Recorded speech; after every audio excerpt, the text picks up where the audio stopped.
La señora marquesa envía a una de sus criadas, que es la que me sigue, para que examine despacio el estado del enfermo y la lleve noticias muy exactas. Está durmiendo ahora, y no me parece bien despertarle. Con todo, si la señora marquesa lo dispuso así, que entre en buen hora esa mujer, haciendo lo posible por no turbar el reposo del amo, y despachando pronto su cometido. Perded cuidado. Es persona callada y diligente. Entrad, Juana, nosotros, mientras tanto, daremos algunas cabezadas en aquellos sillones. Seguidamente, y en medio del silencio de los dos criados, se sintieron ligeras pisadas en dirección de la entrada del aposento de Huberto. Pisadas que se suspendieron un instante al llegar a los umbrales, como si la nocturna visitadora se detuviera embargada por su propia emoción, o temerosa de la que podía causar su presencia.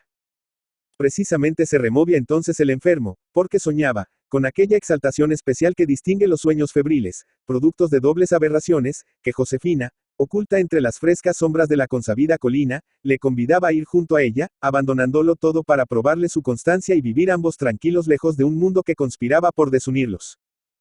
Ven, le decía en su sueño la doncella cubana, ven, si es verdad que me amas todavía, que no te atan en esa corte brillante los nuevos afectos que me iban borrando de tu alma. Rompe los lazos de tu sospechosa amistad con la bella marquesa, como yo rompo los que debían unirme en el altar al caballero de ese. He aquí el asilo del amor y la dicha. Ven pronto, o jamás te permitiré traspasar sus dinteles.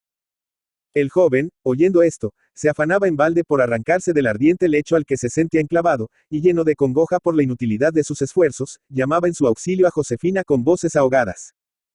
En medio de tal angustia, de tal fatiga, despertóse el pobre, bañado en sudor y dolorido. Pero pareciéndole, al abrir los ojos, que distinguía, al través de las cerradas cortinas, la esbelta figura de su Virgen, medio velada entre las nubes diafanas del trópico. Eres tú, dulce esposa de mi alma, exclamó enajenado. Vienes en mi ayuda. Vienes a llevarme. Bien, soy tuyo, tuyo para siempre. Enlacémonos hasta la muerte. Confundamos nuestras vidas en un eterno beso. Y descorrió con ímpetu las cortinas, tendiendo los brazos a su adorada, que se le acercaba suspirando de amor. Oh, sí, no había alucinación esta vez. El cuerpo delicado de una mujer fue oprimido realmente contra su pecho agitado, y los amorosos halitos de una fresca boca se confundieron un instante con el ardiente soplo de sus calenturientos labios. Imprudencias del amor y revelaciones del delirio. Juana Antonieta había pasado aquel día mécida en alas de agradables quimeras. Amaba al fin, amaba con aquel amor tardío, que es el más absoluto. En los primeros años de juventud, cuando los vagos anhelos del corazón buscan solo la clave de un misterio que nos atrae, cuando la exuberancia de la vida no nos deja vacío, en aquellos años, decimos, el amor tiene algo de indeterminado y superficial. Más bien que sentimiento, nos parece aspiración, más bien que necesidad del alma, pudiera llamarse dilatación de la vida. Se ama al amor, y no al amante, según ha dicho no sé qué filósofo. Se ama la propia facultad de amar, que comenzamos a sentir en nosotros, y el empleo de aquella nueva fuerza suele no ser más que un ensayo de curiosidad, cuyo resultado nos exagera el orgullo. Pero cuando se ama después de los 30 años, cuando se ama a despecho de las decepciones que despoetizaron la fantasía y nos hicieron tocar nuestra flaqueza, cuando se ama al amante, y no al amor que nos seduce con el vago encanto de lo desconocido, cuando se ama, en fin, no ya por exceso de potencia que pide dilatación, sino más bien por necesidad de complemento, que nos hace concentrar todas las fuerzas para asimilarnos otra existencia, entonces nos aferramos con tesón al sentimiento que nos fortifica, como quien comprende que es el último asidero de la felicidad largo tiempo perseguida. Entonces el amor, si no es la más pura y generosa de las pasiones, es, sin contradicción, la más resuelta, la más incontrastable. Tal era la de la marquesa. Aquella mujer ambiciosa, que sacrificara todos los deberes a la posición de favorita de un rey. Aquella cuyo elemento natural parecía ser la atmósfera cortesana. Solo pensó, durante las horas del día a que nos referimos, en las dulzuras de los modestos goces de la vida privada, cerca de un compañero sinceramente querido. Parecíale que no compraría a excesivo precio la tranquila felicidad que le representaba su mente, ni aun cediendo en cambio todas las ventajas de su privanza, todos los placeres de su brillante existencia. Aquel día fue cuando emprendió serias negociaciones con el rey de Prusia, respecto a la adquisición del Principado de Neufchâtel, previendo sin duda un rompimiento futuro con su augusto dueño, y la libertad de poder retirarse al extranjero a gozar de su inmensa fortuna con el amigo elegido por su alma. ¿Cuántos castillos en el aire pudieron levantarse en el breve transcurso de las horas precedentes a la gran noche de la primera cita, a aquella noche, que debía ser, en el concepto de la favorita, tan grata, tan memorable, tan dichosa para su corazón y el de su amigo? Cuantos planes ignorados, que a realizarse habrían cambiado la faz de los sucesos de Europa, no se concibieron quizá en el silencio de aquel boudoir voluptuoso, teniendo por móvil y por objeto al pobre muchacho que 2 años antes manejaba el remo en la bahía de Marsella. No sin razón se ha dicho que pueden proceder grandes efectos de pequeñísimas causas. Quitado en la calentura a Huberto, y es probable que en la exaltación de su despecho, acudiera vengativo a la entrevista peligrosa, y es fácil también que Mad de Pompadour, más enamorada cada día, le sacrificase al cabo su posición en la corte, según hemos visto que lo presentía ella misma. Sentado esto, no cabe duda de que la alianza de Francia con el Austria jamás hubiera existido, ni tampoco, por consiguiente, la larga y sangrienta guerra que puso en conflagración medio mundo. La historia nos maravillaría en extremo si pudiera desentrañar siempre la verdad, sobre el primer origen de las más trascendentales peripecias de los destinos humanos. Sin detenernos, no obstante, en estas curiosas observaciones, proseguiremos nuestro sencillo relato, diciendo que cuando sonó, por último, la hora tan deseada, el corazón de Juana Antonieta respondió con violentos latidos a cada una de sus lentas vibraciones. Todas sus medidas estaban ya tomadas. Nadie y nada podría interrumpir los momentos deliciosos que ella aguardaba anhelante, prestando atento oído al rumor más leve que venía de fuera. Pero volaban minutos, y Huberto no aparecía. Comenzó a temer la marquesa no haber sido comprendida. Espero todavía un rato. Mas cuando oyó las 10 no pudo resistir la impaciencia que la devoraba, y dio por seguro que Huberto había padecido error sobre la hora de la cita. Entonces fue que le mandó el mensaje que conocemos, con un antiguo doméstico que casi la vio nacer y sinceramente la quería. El emisario volvió presto, participándola cuanto había sabido, y puede figurarse el lector la impresión que semejante noticia debió producir en tal momento. Siguiendo la pendiente de sus habituales ilusiones, supuso desde luego la marquesa que el triste accidente, que venía a contrariarla, era pasajero efecto de la misma inmensa felicidad que de improviso había hecho entrever al enamorado mancebo. Tal idea prestaba creces a su propia pasión. Se ufana tanto toda mujer con reconocerse capaz de matar de alegría con una palabra de esperanza. Hay algo tan glorioso en ese poder de dispensar a su arbitrio emociones tales del alma, que puedan, aun las más gratas, ser en cierto modo superiores a las limitadas fuerzas de una naturaleza terrestre. Pero cuando el médico, despachado en el acto, tornó a informar a la favorita de la situación del paciente, y la ponderó las dificultades del diagnóstico, aparentando recelos, entonces sucedió por completo a aquellos sentimientos, que no carecían de halago, la más profunda e insoportable inquietud. Pensar que Huberto padecía, que Huberto se hallaba en peligro a pocos pasos de ella, sin que pudiese prestarle ni por un instante los cuidados de su amor, los consuelos de su presencia, parecióle a la favorita un martirio, para el cual no se hallaba con sufrimiento. Era preciso resolverse a cualquiera cosa antes que prolongar tan insostenible lucha. La voz del corazón se alzó tan recia, que ahogó enteramente la de la prudencia. Sin querer detenerse a reflexionar sobre las consecuencias posibles de la acción a que se arrojaba, sintiéndose fuerte para arrostrarlas atrevida, llamó Juana Antonia a su servidor leal, y concertó con él rápidamente el modo más breve de visitar al enfermo sin hacerse conocer del mozo que le asistía. Respecto a su propia servidumbre, ningún recelo abrigaba. Dándose por indispuesta y recogida desde temprano, la había dejado en libertad de anticipar la hora de su descanso. Por manera que, excepto el fiel confidente, todos los criados de la casa, inclusa la camarera, dormían ya a las 11, con sueño tanto más profundo, cuanto que se cuidó de obsequiarlos aquella noche con sendas botellas de Burdeos y de champaña. La marquesa se vistió entonces con la mayor sencillez posible, echó sobre su rostro un velo algo tupido, y, sin más compañía que el antiguo criado, salió sigilosamente de sus habitaciones, ligero el paso y palpitante el pecho. El lector la ha visto ya junto a la cama del enfermo en el momento en que, despertando éste, exaltado por la alucinación de sus febriles ensueños, creyó tener a su presencia la misma idolatrada virgen que, dormido o en insomnio, era siempre objeto predilecto de las visiones de su alma. Estrechaba entre sus brazos, en tal concepto, la femenil figura, que se le aparecía tan bella y amorosa como antes se la representara su sueño, y con el ardor de la calentura que abrasaba su sangre, ya me perteneces. La decía, ya soy tuyo, a despecho del mundo. Porque no me hablas, bien mío. ¿Dudas acaso de mi resolución de seguirte a donde quieras llevarme? Me sospechas reo de infidelidad imperdonable. Ah, no, romperemos al mismo tiempo nuestros dobles lazos, los de tu compromiso odioso y los de mi esclavitud en esta corte corrompida. Sí, sí, murmuraba con tierno acento, casi imperceptible, la que se apoyaba, desfallecida de amor, en su seno agitado. Pues bien, añadía el más y más delirante. He ahí nuestra colina, con su templo, sus palmas, sus brisas refrigerantes. Llévame a él, Josefina. Hazme dichoso, Tú, que alcanzas únicamente ese poder benéfico. Tú, que eres la casta esposa que me deseaban mis padres al bendecirme. Pero. Ah, ¿qué es eso? Tiemblas en mis brazos, gimes. Te pones frío bajo el fuego de mis caricias. Es que dudas aún. No quieres abandonar a ese intruso caballero, como yo voy a huir de la tentadora marquesa. Oh, sí, nada temas, Josefina mía. Ella no es la elegida de mi alma, la que me ha dado las primicias de la suya, la virginal esposa de mi esperanza. Ella es la querida del rey. Me compensarían todos sus favores de la pérdida de una sola de tus inocentes miradas. No quiero ir a su cita. No quiero verla más. Solo a ti te amo. Esta vez no fue solo un estremecimiento, no fue solo un gemido. La dama velada repelió con fuerza convulsiva al pobre delirante, y, retrocediendo algunos pasos, cayó desplomada sobre el sillón que antes ocupara el asistente. Dios mío, gritó Huberto, fatigado también dolorosamente por tan violentas emociones, ella se va. Ella me deja, y yo estoy aquí atado, sin fuerzas para seguirla. La cruel, solo ha venido a burlarme. A darme muerte. Sí, sí, no puedo ya más, añadió con voz débil y dejando caer su cabeza sobre la almohada. Bien me decía mi madre, murmuró enseguida lentamente, bien me decía que se casaba. En junio, en ese mismo junio consagrado. Allí está su postdata, allí, en la cartera que puse sobre la mesa, junto al caballete. En la cartera que encierra también el único escrito que tengo de la ingrata. Y cerca de sus falsas promesas se alzan el templet y la colina, que no se están esperando. Ella no los busca ya, solo los quiere como regalo de boda. De su boda con otro.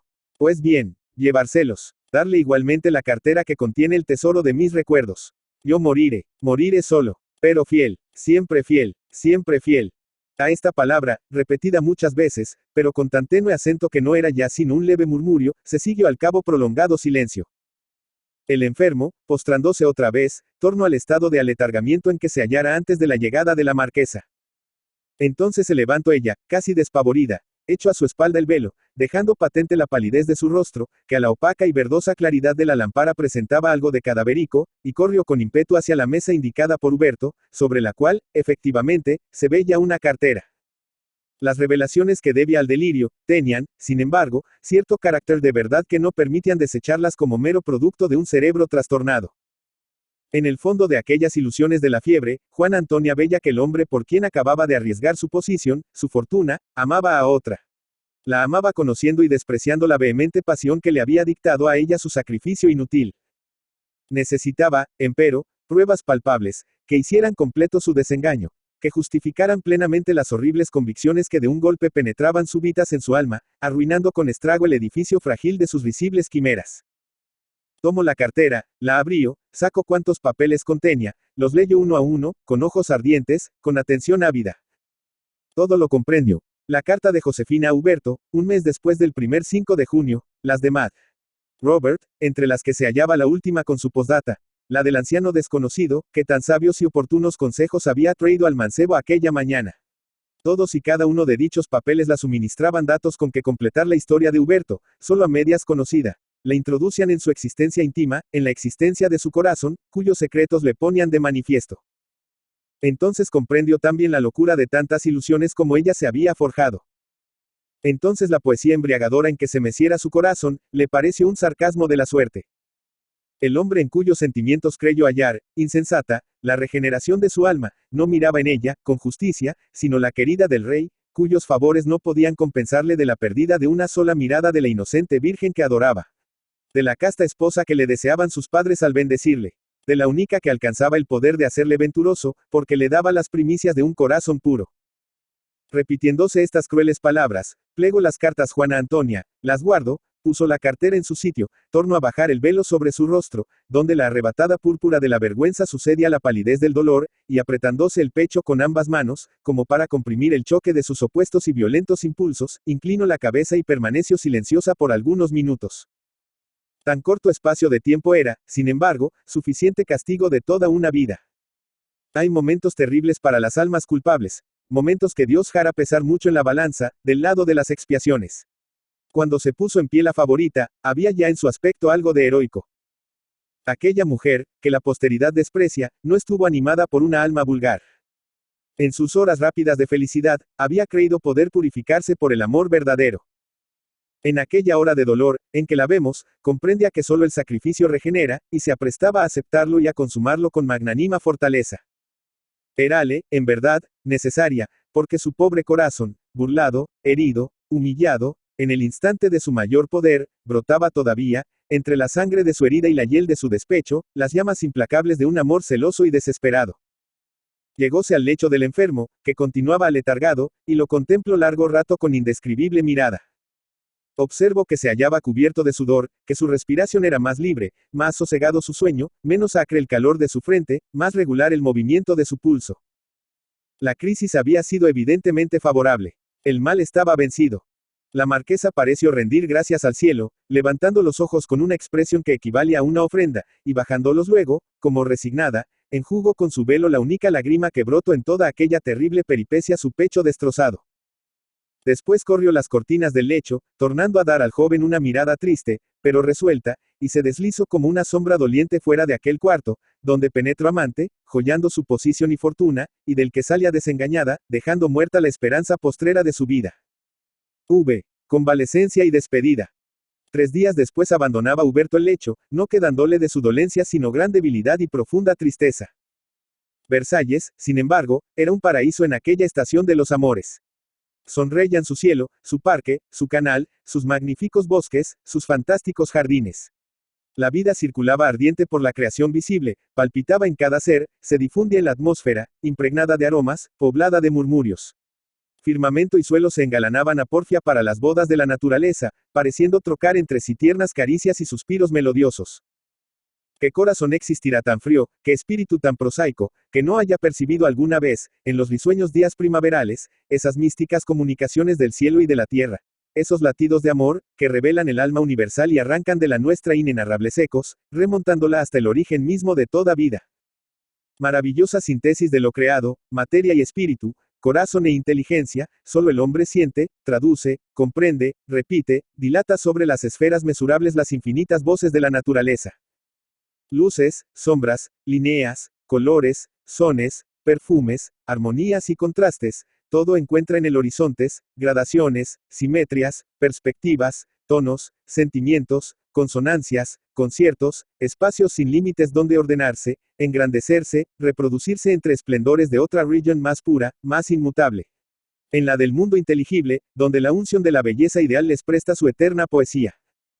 Por eso no ceñimos la corona del mundo. Por eso la caña pensadora, según Pascal, la frágil organización que puede ser destruida por un rayo solar, por un miasma palúdico, por un insecto ponzoñoso. El ente necesitado por excelencia, se levanta rey por indisputable derecho, y sujeta a sus pies todas las criaturas conocidas. Su cetro es el pensamiento, más grande que el universo, donde es menos que un átomo perdido su personalidad material. Su poder consiste en ese privilegio de apropiarse la vida en todas sus manifestaciones, de sentir el orden universal, reproduciéndolo en sí mismo. Todos los seres se animan y se alegran a esa sonrisa de Dios, que llamamos primavera. Pero solo el hombre, que carece de la facultad que alcanza la vegetación de rejuvenecerse a su influjo, que no tiene la ventaja de las aves y los reptiles, que mudan sus plumas y su piel borrando los estragos del pasado. Solo el hombre, en quien cada sol de mayo alumbra una nueva huella del tiempo, un nuevo surco del dolor, un nuevo deterioro de la existencia, solo él goza. En su plenitud aquel bien general, porque lo goza admirando y siguiendo la sabiduría que lo produce.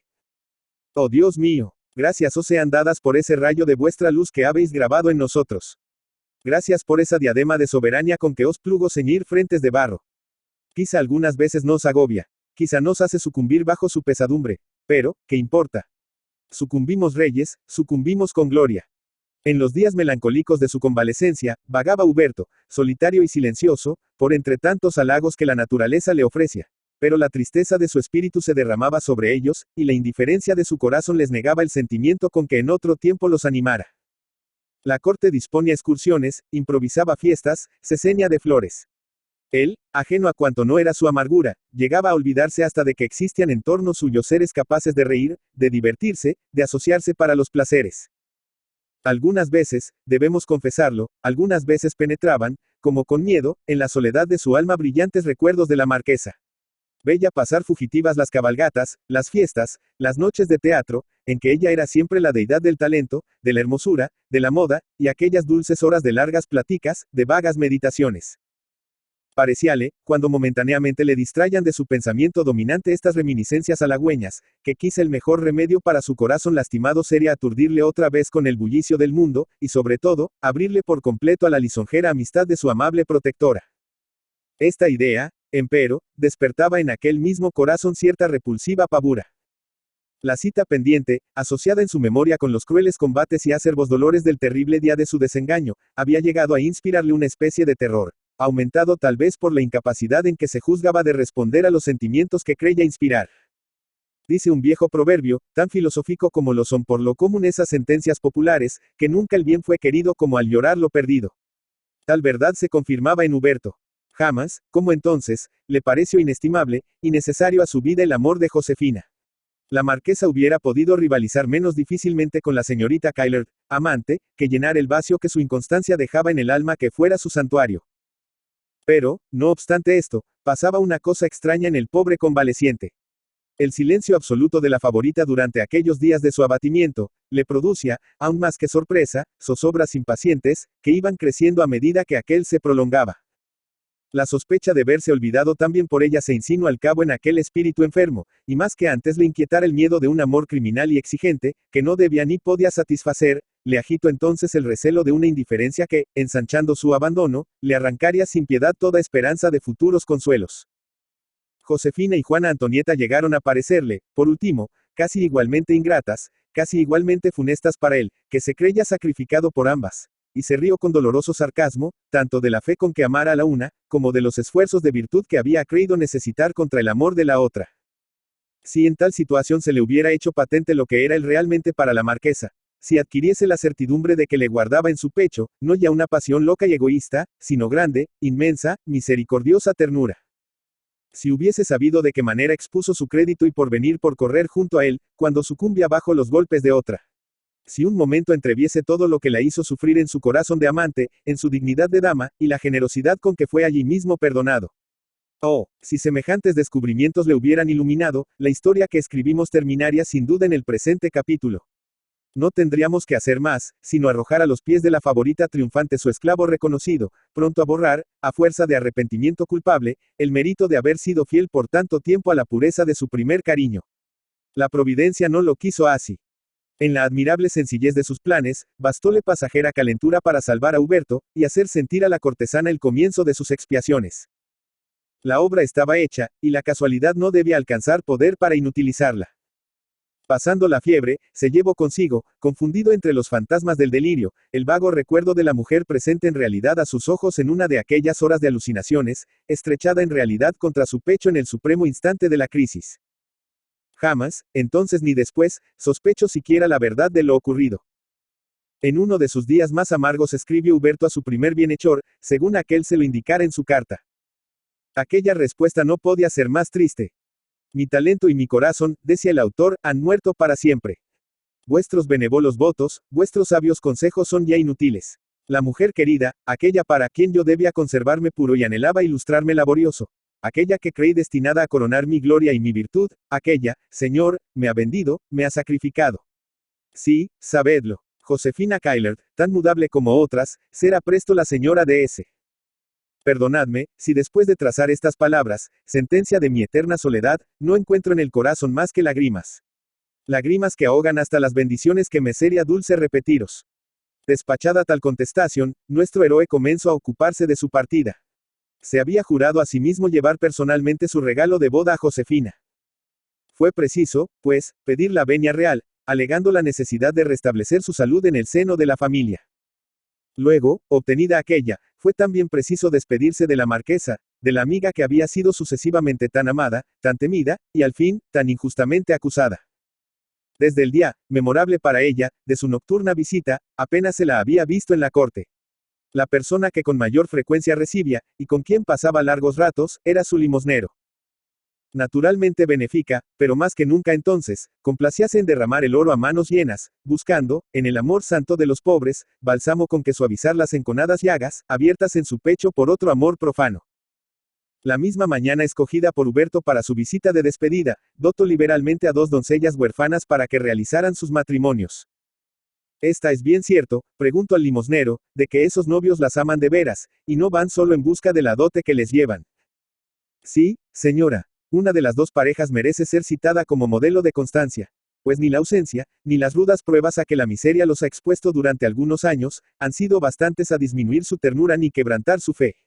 Los otros dos amantes, casi niños aún, se quieren apasionadamente, puede decirse que desde el comienzo de su vida, y morían de dolor ante la necesidad de separarse para buscar qué comer. Bien, casadlos pronto, y proporcionadme otros muchos de análogas circunstancias. Es preciso que haya enlaces de amor, uniones felices. Hartas víctimas han hecho y seguirán haciendo los que tienen por fundamento miserables intereses. Sean bendecidas por Dios las privilegiadas mujeres que le han debido la suerte de hallar, a sus primeros pasos por el mundo, al esposo que pueden amar siempre. Las que gozan la dicha de ofrecer a su elegido un amor primicia de su alma, santo, único, digno de ser aceptado por quien es digno de inspirarlo. Eso consolará a las que se ven desheredadas de bien tan incomparable. El limosnero salió a cumplir la orden que recibía, sin explicarse, como lo ojara el lector, todo lo que encerraban de profundamente sentidas y personalmente aplicables las palabras que le expresaron. Poco después fue anunciado Mr. Huberto Robert, que, debiendo partir para Marsella al amanecer del día inmediato, venía a rendir sus respetos a la señora marquesa. Ella, que se entretenía en arreglar por sí misma las coronas de blancos azahares destinadas a sus protegidas, las dejó caer, estremeciéndose de pies a cabeza. Por un momento se halló incapaz de articular acento, ni moverse del sillón que ocupaba. Luego se levantó de pronto, se puso al tocador, y sonriendo amargamente al observar en el espejo su desmejoramiento lastimoso, se dio prisa por ocultar, bajo el albayalde y colorete, las huellas de sus lágrimas y de sus insomnios. Hecha esta operación, reunió sus fuerzas, llamó en su auxilio la dignidad de su sexo, y dispuesta a representar a todo trance el papel que le dictaban a la vez la generosidad y el orgullo, recibió a nuestro héroe con la sonrisa en los labios y la altivez en la frente. Señora, dijo él, esforzándose por disimular su emoción, perdonadme haber retardado el cumplimiento de un deber agradable. Sé las nuevas bondades de que os soy deudor. Sé que durante mi enfermedad me habéis enviado vuestro médico, y hasta una de las mujeres que os sirven, para que os informasen con exactitud de mi estado. Gran cosa, exclamó ella. Creéis que me corresponde hacer menos, aun tratándose de cualquiera de mis criados. A vos es a quien toca perdonarme el limitar a tan poco las demostraciones de mi cuidado. Me asiste la disculpa de haberme hallado algo indispuesta también, como sin duda lo dice mi semblante. En fin, gracias al cielo, nos volvemos a ver convalecientes, y, aun cuando sea para una despedida, creo sentiréis, como yo, la dulzura de este momento, en que nos felicitamos mutuamente con la sinceridad de un recíproco afecto. Sentaos, prosiguió, indicándole un sillón próximo al suyo. Recordáis que tenemos una cita pendiente. Sí, señora, contestó el joven, sonrojándose a la idea de haber sido acaso un fatuo presuntuoso, tengo bien presente aquella honra que me dispensasteis, y cuyo objeto ni entonces ni ahora he podido explicarme. No, es posible, dijo la marquesa con admirable apariencia de naturalidad. Me parece, sin embargo, que estuve muy explícita. No os dije que era inútil la resistencia, que en balde me huíais para llorar solitario, que en balde intentábamos luchar uno y otra contra la fuerza simpática que nos impele a comunicarnos nuestros sentimientos, a compartir nuestros análogos pesares. Ignoro si fueron estos exactamente los términos de que me valí al hablaros en el parque, pero el sentido es el mismo. Y ese sentido, comenzó a decir Huberto, más cortándole la palabra a su hábil interlocutora, añadió vivamente. Ahora vemos probada su verdad. Seamos francos, Robert, seamos sinceros antes de separarnos. No es cierto que ni vos ni yo hemos adolecido de uno de esos comunes trastornos del equilibrio animal, a los que se da el nombre de enfermedades. No es cierto que vuestro mal y el mío tienen raíces más hondas, más difíciles de arrancar. Oh, sí, a despecho de la reserva con que ambos hemos agraviado a la amistad que nos une, estoy segura de que vemos claramente lo que cada uno esconde en su corazón. No, por mi parte, replicó el joven con cierto inexplicable despecho. Confieso, al contrario, que nada es ya para mí más misterioso, más raro, más difícil de penetrar que un corazón de mujer. Pues yo os llevo entonces gran ventaja, repuso sonriendo la marquesa. Porque leo, como en un libro, en vuestro corazón de hombre, que le aflige un amor ausente, un amor desgraciado, cuya amargura brota hasta en el más insignificante acento que sale de vuestros labios. Ah, si leéis todo eso, señora, debéis felicitaros gozosa de que no puedan ser de tal índole esos dolores vuestros, cuyo conocimiento no debo a mi penetración ni merezco a vuestra confianza. Sois, pues, tan injusto como ciego, amigo mío. He comenzado recordándoos que teníamos pendiente una conferencia íntima. Y como no me asemejo a vos en cuanto a la fortaleza que desdeña el consuelo, os confesaré, ya que no lo adivináis, que si comprendo perfectamente el mal que os está consumiendo, es porque conozco por propia experiencia sus síntomas infernales. Vos. Yo, pensáis por ventura, como el vulgo cortesano, que solo la ambición es mi móvil, que no soy sensible sino a los halagos de una posición brillante. Ah, no, sabed que tengo corazón, que amo, que estoy celosa. El pálido rostro del artista se coloreó de nuevo al oír estas palabras, articuladas con fuego en la mirada, con temblor en el acento, y agitado el mismo por extraña ansiedad, murmuró balbuciente. ¿Amáis? ¿A quién? Podéis dudarlo, respondió la marquesa con esfuerzo supremo. Amo al rey. Le amo con una vehemencia que no sospecha nadie, ni aun él. Le amo, y tengo que soportar infidelidades continuas. Cosa rara, Huberto, que tocaba la doble ventaja de ver que no había perdido la amistad de la marquesa, y de convencerse de la pureza y desinterés de la misma, se sintió, sin embargo, como lastimado por la confidencia que recibía. Siempre enigmas y contradicciones del hombre. Quizá, empero, pudiéramos explicar la impresión que denunciamos, recurriendo únicamente a lo risibles que debieron parecerle en aquel momento a nuestro héroe sus pasados combates contra un peligro imaginario, y lo en ridículo que se le pusieron sus costosos triunfos. Sea lo que fuere, preferimos no meternos en honduras, consignando sencillamente, como veraces cronistas, que el joven permaneció por algunos minutos cabizbajo y silencioso, pareciéndole más profunda que nunca la soledad de su alma. No pasó aquello desapercibido de su perspicaz interlocutora, y hubo un rato en que ella también tuvo necesidad de recogerse para rehacer sus fuerzas, que saqueaban. Luego rompió el silencio la primera, diciendo con voz dulce, pero entera. Os he abierto de par en par las puertas de mi corazón. Ahora tengo derecho a exigiros que me confiéis por completo los padecimientos del vuestro. Deseo conocer la historia de ese amor que tanto os hace sufrir, y os ofrezco anticipadamente los consuelos de mis simpatias. Huberto no podía rehusarse a tan afectuosa exigencia. Refirió lo más brevemente posible sus relaciones con la señorita Kyler, y terminó el relato con fúnebres voces de desaliento invencible. No hicieseis bien en abatiros así, le dijo la favorita que le había escuchado con heroica calma. El desenlace de esa historia no ha llegado todavía. Hay en el fondo de su última peripecia algún error que aún puede desvanecerse. Josefina, vuestra encantadora virgen, vuestro ángel de ternura, no puede convertirse de repente en veleidosa coqueta, capaz de vender la pureza de su primer cariño. Ella os ama, el casamiento aún no está hecho, y vos vais a Marsella. Todo, pues, puede arreglarse. Todo se arreglará de seguro. Si tal sucede, oídme, añadió poniéndose en pie con ademán majestuoso, cual si sintiese que crecía, que se levantaba purificada por la consumación del sacrificio. Si tal sucede, Robert, quiero entregaros con mi mano la esposa que os habéis escogido. Quiero bendecir en el altar, como madrina de vuestra boda, a la que tendrá por santo deber amaros como necesitáis, y haceros feliz como merecéis por vuestras virtudes. Jamás la había visto Huberto tan bella como en aquel momento. Aunque muy ajeno de conocer cuánto había de sublime en las palabras que acababa de escuchar, sintió de pronto instintivo respeto, y dobló las rodillas ante la favorita por involuntario movimiento. Yo acepto, la dijo conmovido, esa oferta, llena de bondad, con que os pléis alentarme. Pero permitidme pediros otra que aún me será más preciosa. Hablad, pronunció ella, sin decaer su entereza. Prometedme que si vuelvo a vuestras plantas herido, solitario, sin esperanza, como me veis ahora, si en la soledad de mi abandono vengo a suplicaros me conservéis siempre la dulce amistad, que será entonces mi único bien en la tierra. Prometed, señora, que no seré rechazado, que me concederéis vivir cerca de vos para amaros, para bendeciros. Os lo prometo, respondió con cierta solemnidad la marquesa.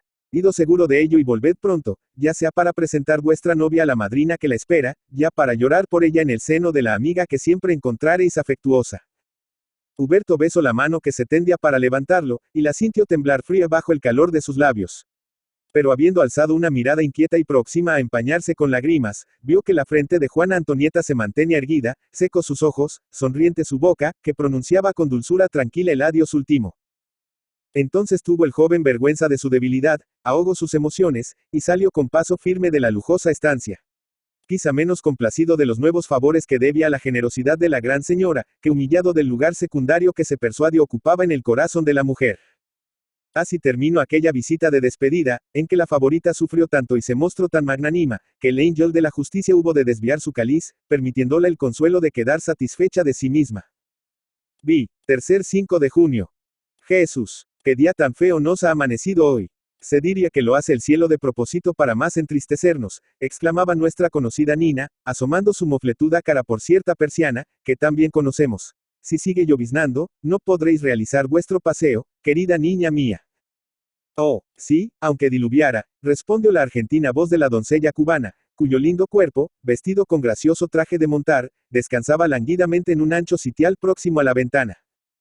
Habéis pasado malísima noche, y creo que el iros al campo con semejante tiempo. No tengas cuidado. Todo mejar aprovecho con tal de no pasar el día, de no ver descender las sombras de la noche en estos sitios, llenos para mí de atormentadores recuerdos. Nina, estamos en 5 de junio. Comprenderás que ha sido casualidad feliz me convidase mi prima a comer en su quinta para no volver hasta mañana. Eso me proporciona, además de alejarme de unos objetos cuya vista me es dolorosa en un día como hoy, la ventaja de correr a caballo por aquellas campiñas, respirando aire libre, saliendo de este marasmo que me mata.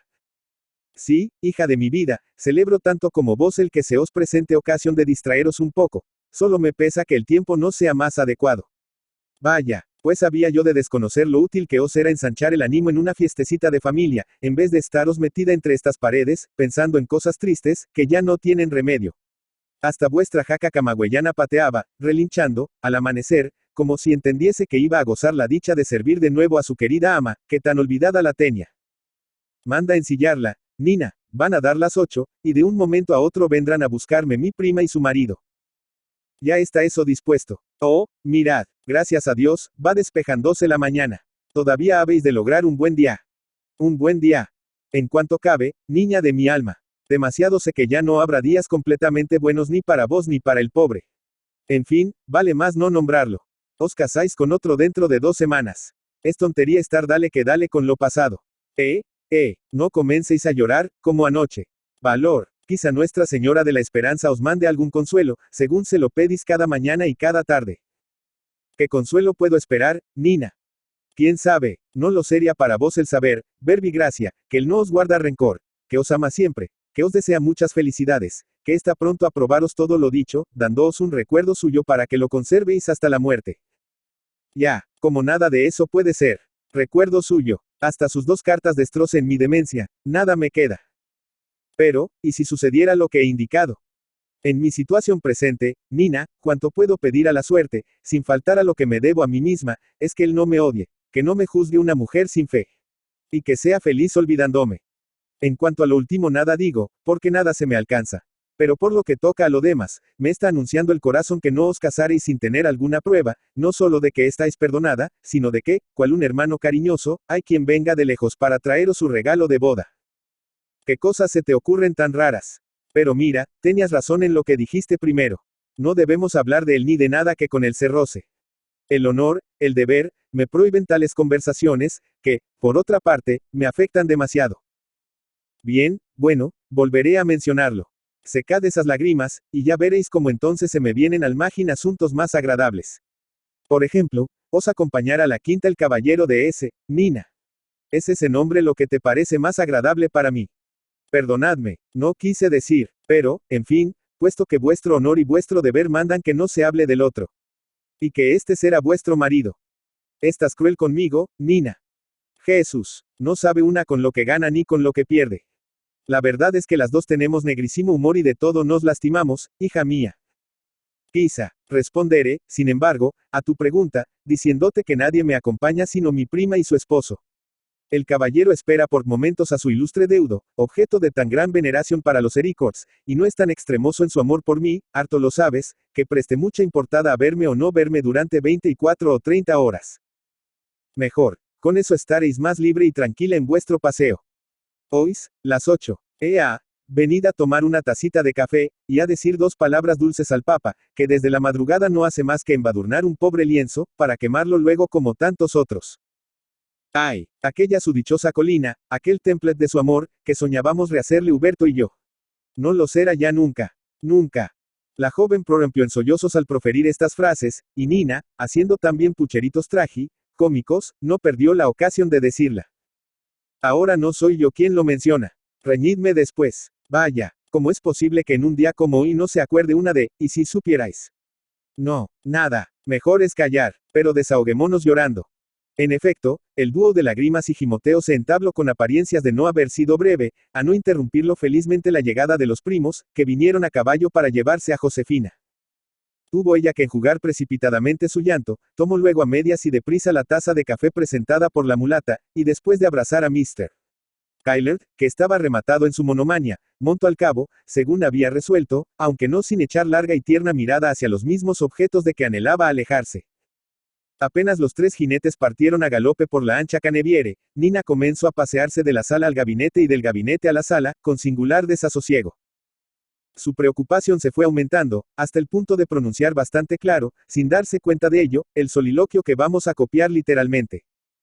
A ella le conviene este día de campo, y a mí también. Sin tal circunstancia hubiera sido muy difícil, si no imposible, cumplirle a él lo prometido. Fue una imprudencia, pero ya está hecha. ¿Cómo rehusarle el consuelo que me pedía tan afanoso, tan salamero? Valga en Dios, si tiene labia el muchacho. Luego, me daba una lástima el verlo flaco, descolorido, desfigurado. Jesús, parece a un muerto levantado del ataúd. Además, eso de llevar la generosidad de su amor hasta empeñarse en dejarle a la niña en su mismo cuarto un regalito de boda. Es cosa que parte el corazón. No hubiera yo imaginado nunca nada tan raro como semejante deseo, de parte del pretendiente abandonado. Es un palomo sin hiel el pobrecito. Me alegro, por tanto, de haberle ofrecido el consuelo extraño que solicita, dándole desde luego el de saber que es amado más que nunca, y que solo por la locura de un instante de celos, al parecer fundados, es por lo que consigue otro la dicha de quitarle su prenda. Sí, me alegro. La niña no está en casa, no podrá comprometerla nada que yo haga. Pero el amo no saldrá de seguro, y si llega a entender que he dejado entrar al mancebo hasta el cuarto de su hija. Virgen del Carmen, capaz seria de matarme. Atendido a esto, preferiría que se me hubieran roto las piernas ayer tarde, antes de bajar por la escalera para ir a charlar un rato con la criada de la vecina de enfrente. Pero ¿quién había de adivinar que él estaba en acecho para atraparme, poniéndome en tal apuro? Muy distante tenía del pensamiento que hubiese vuelto a Marsella. Hasta me dijo su hermana, en días pasados, que estaba la familia en cuidado por saber se hallaba enfermo. En fin, a lo hecho pecho, ya no es tiempo de vacilaciones. Que venga, que entre, si puede, que se desahogue llorando ahí, donde también ella ha llorado tanto, que la deje, por último, su regalo. Será el único recuerdo que conserve de él la triste niña. Para mí será la responsabilidad, y para ella el consuelo. Bien lo necesita, y, a pesar de los barruntos que he querido darle, bien ha de sorprenderla.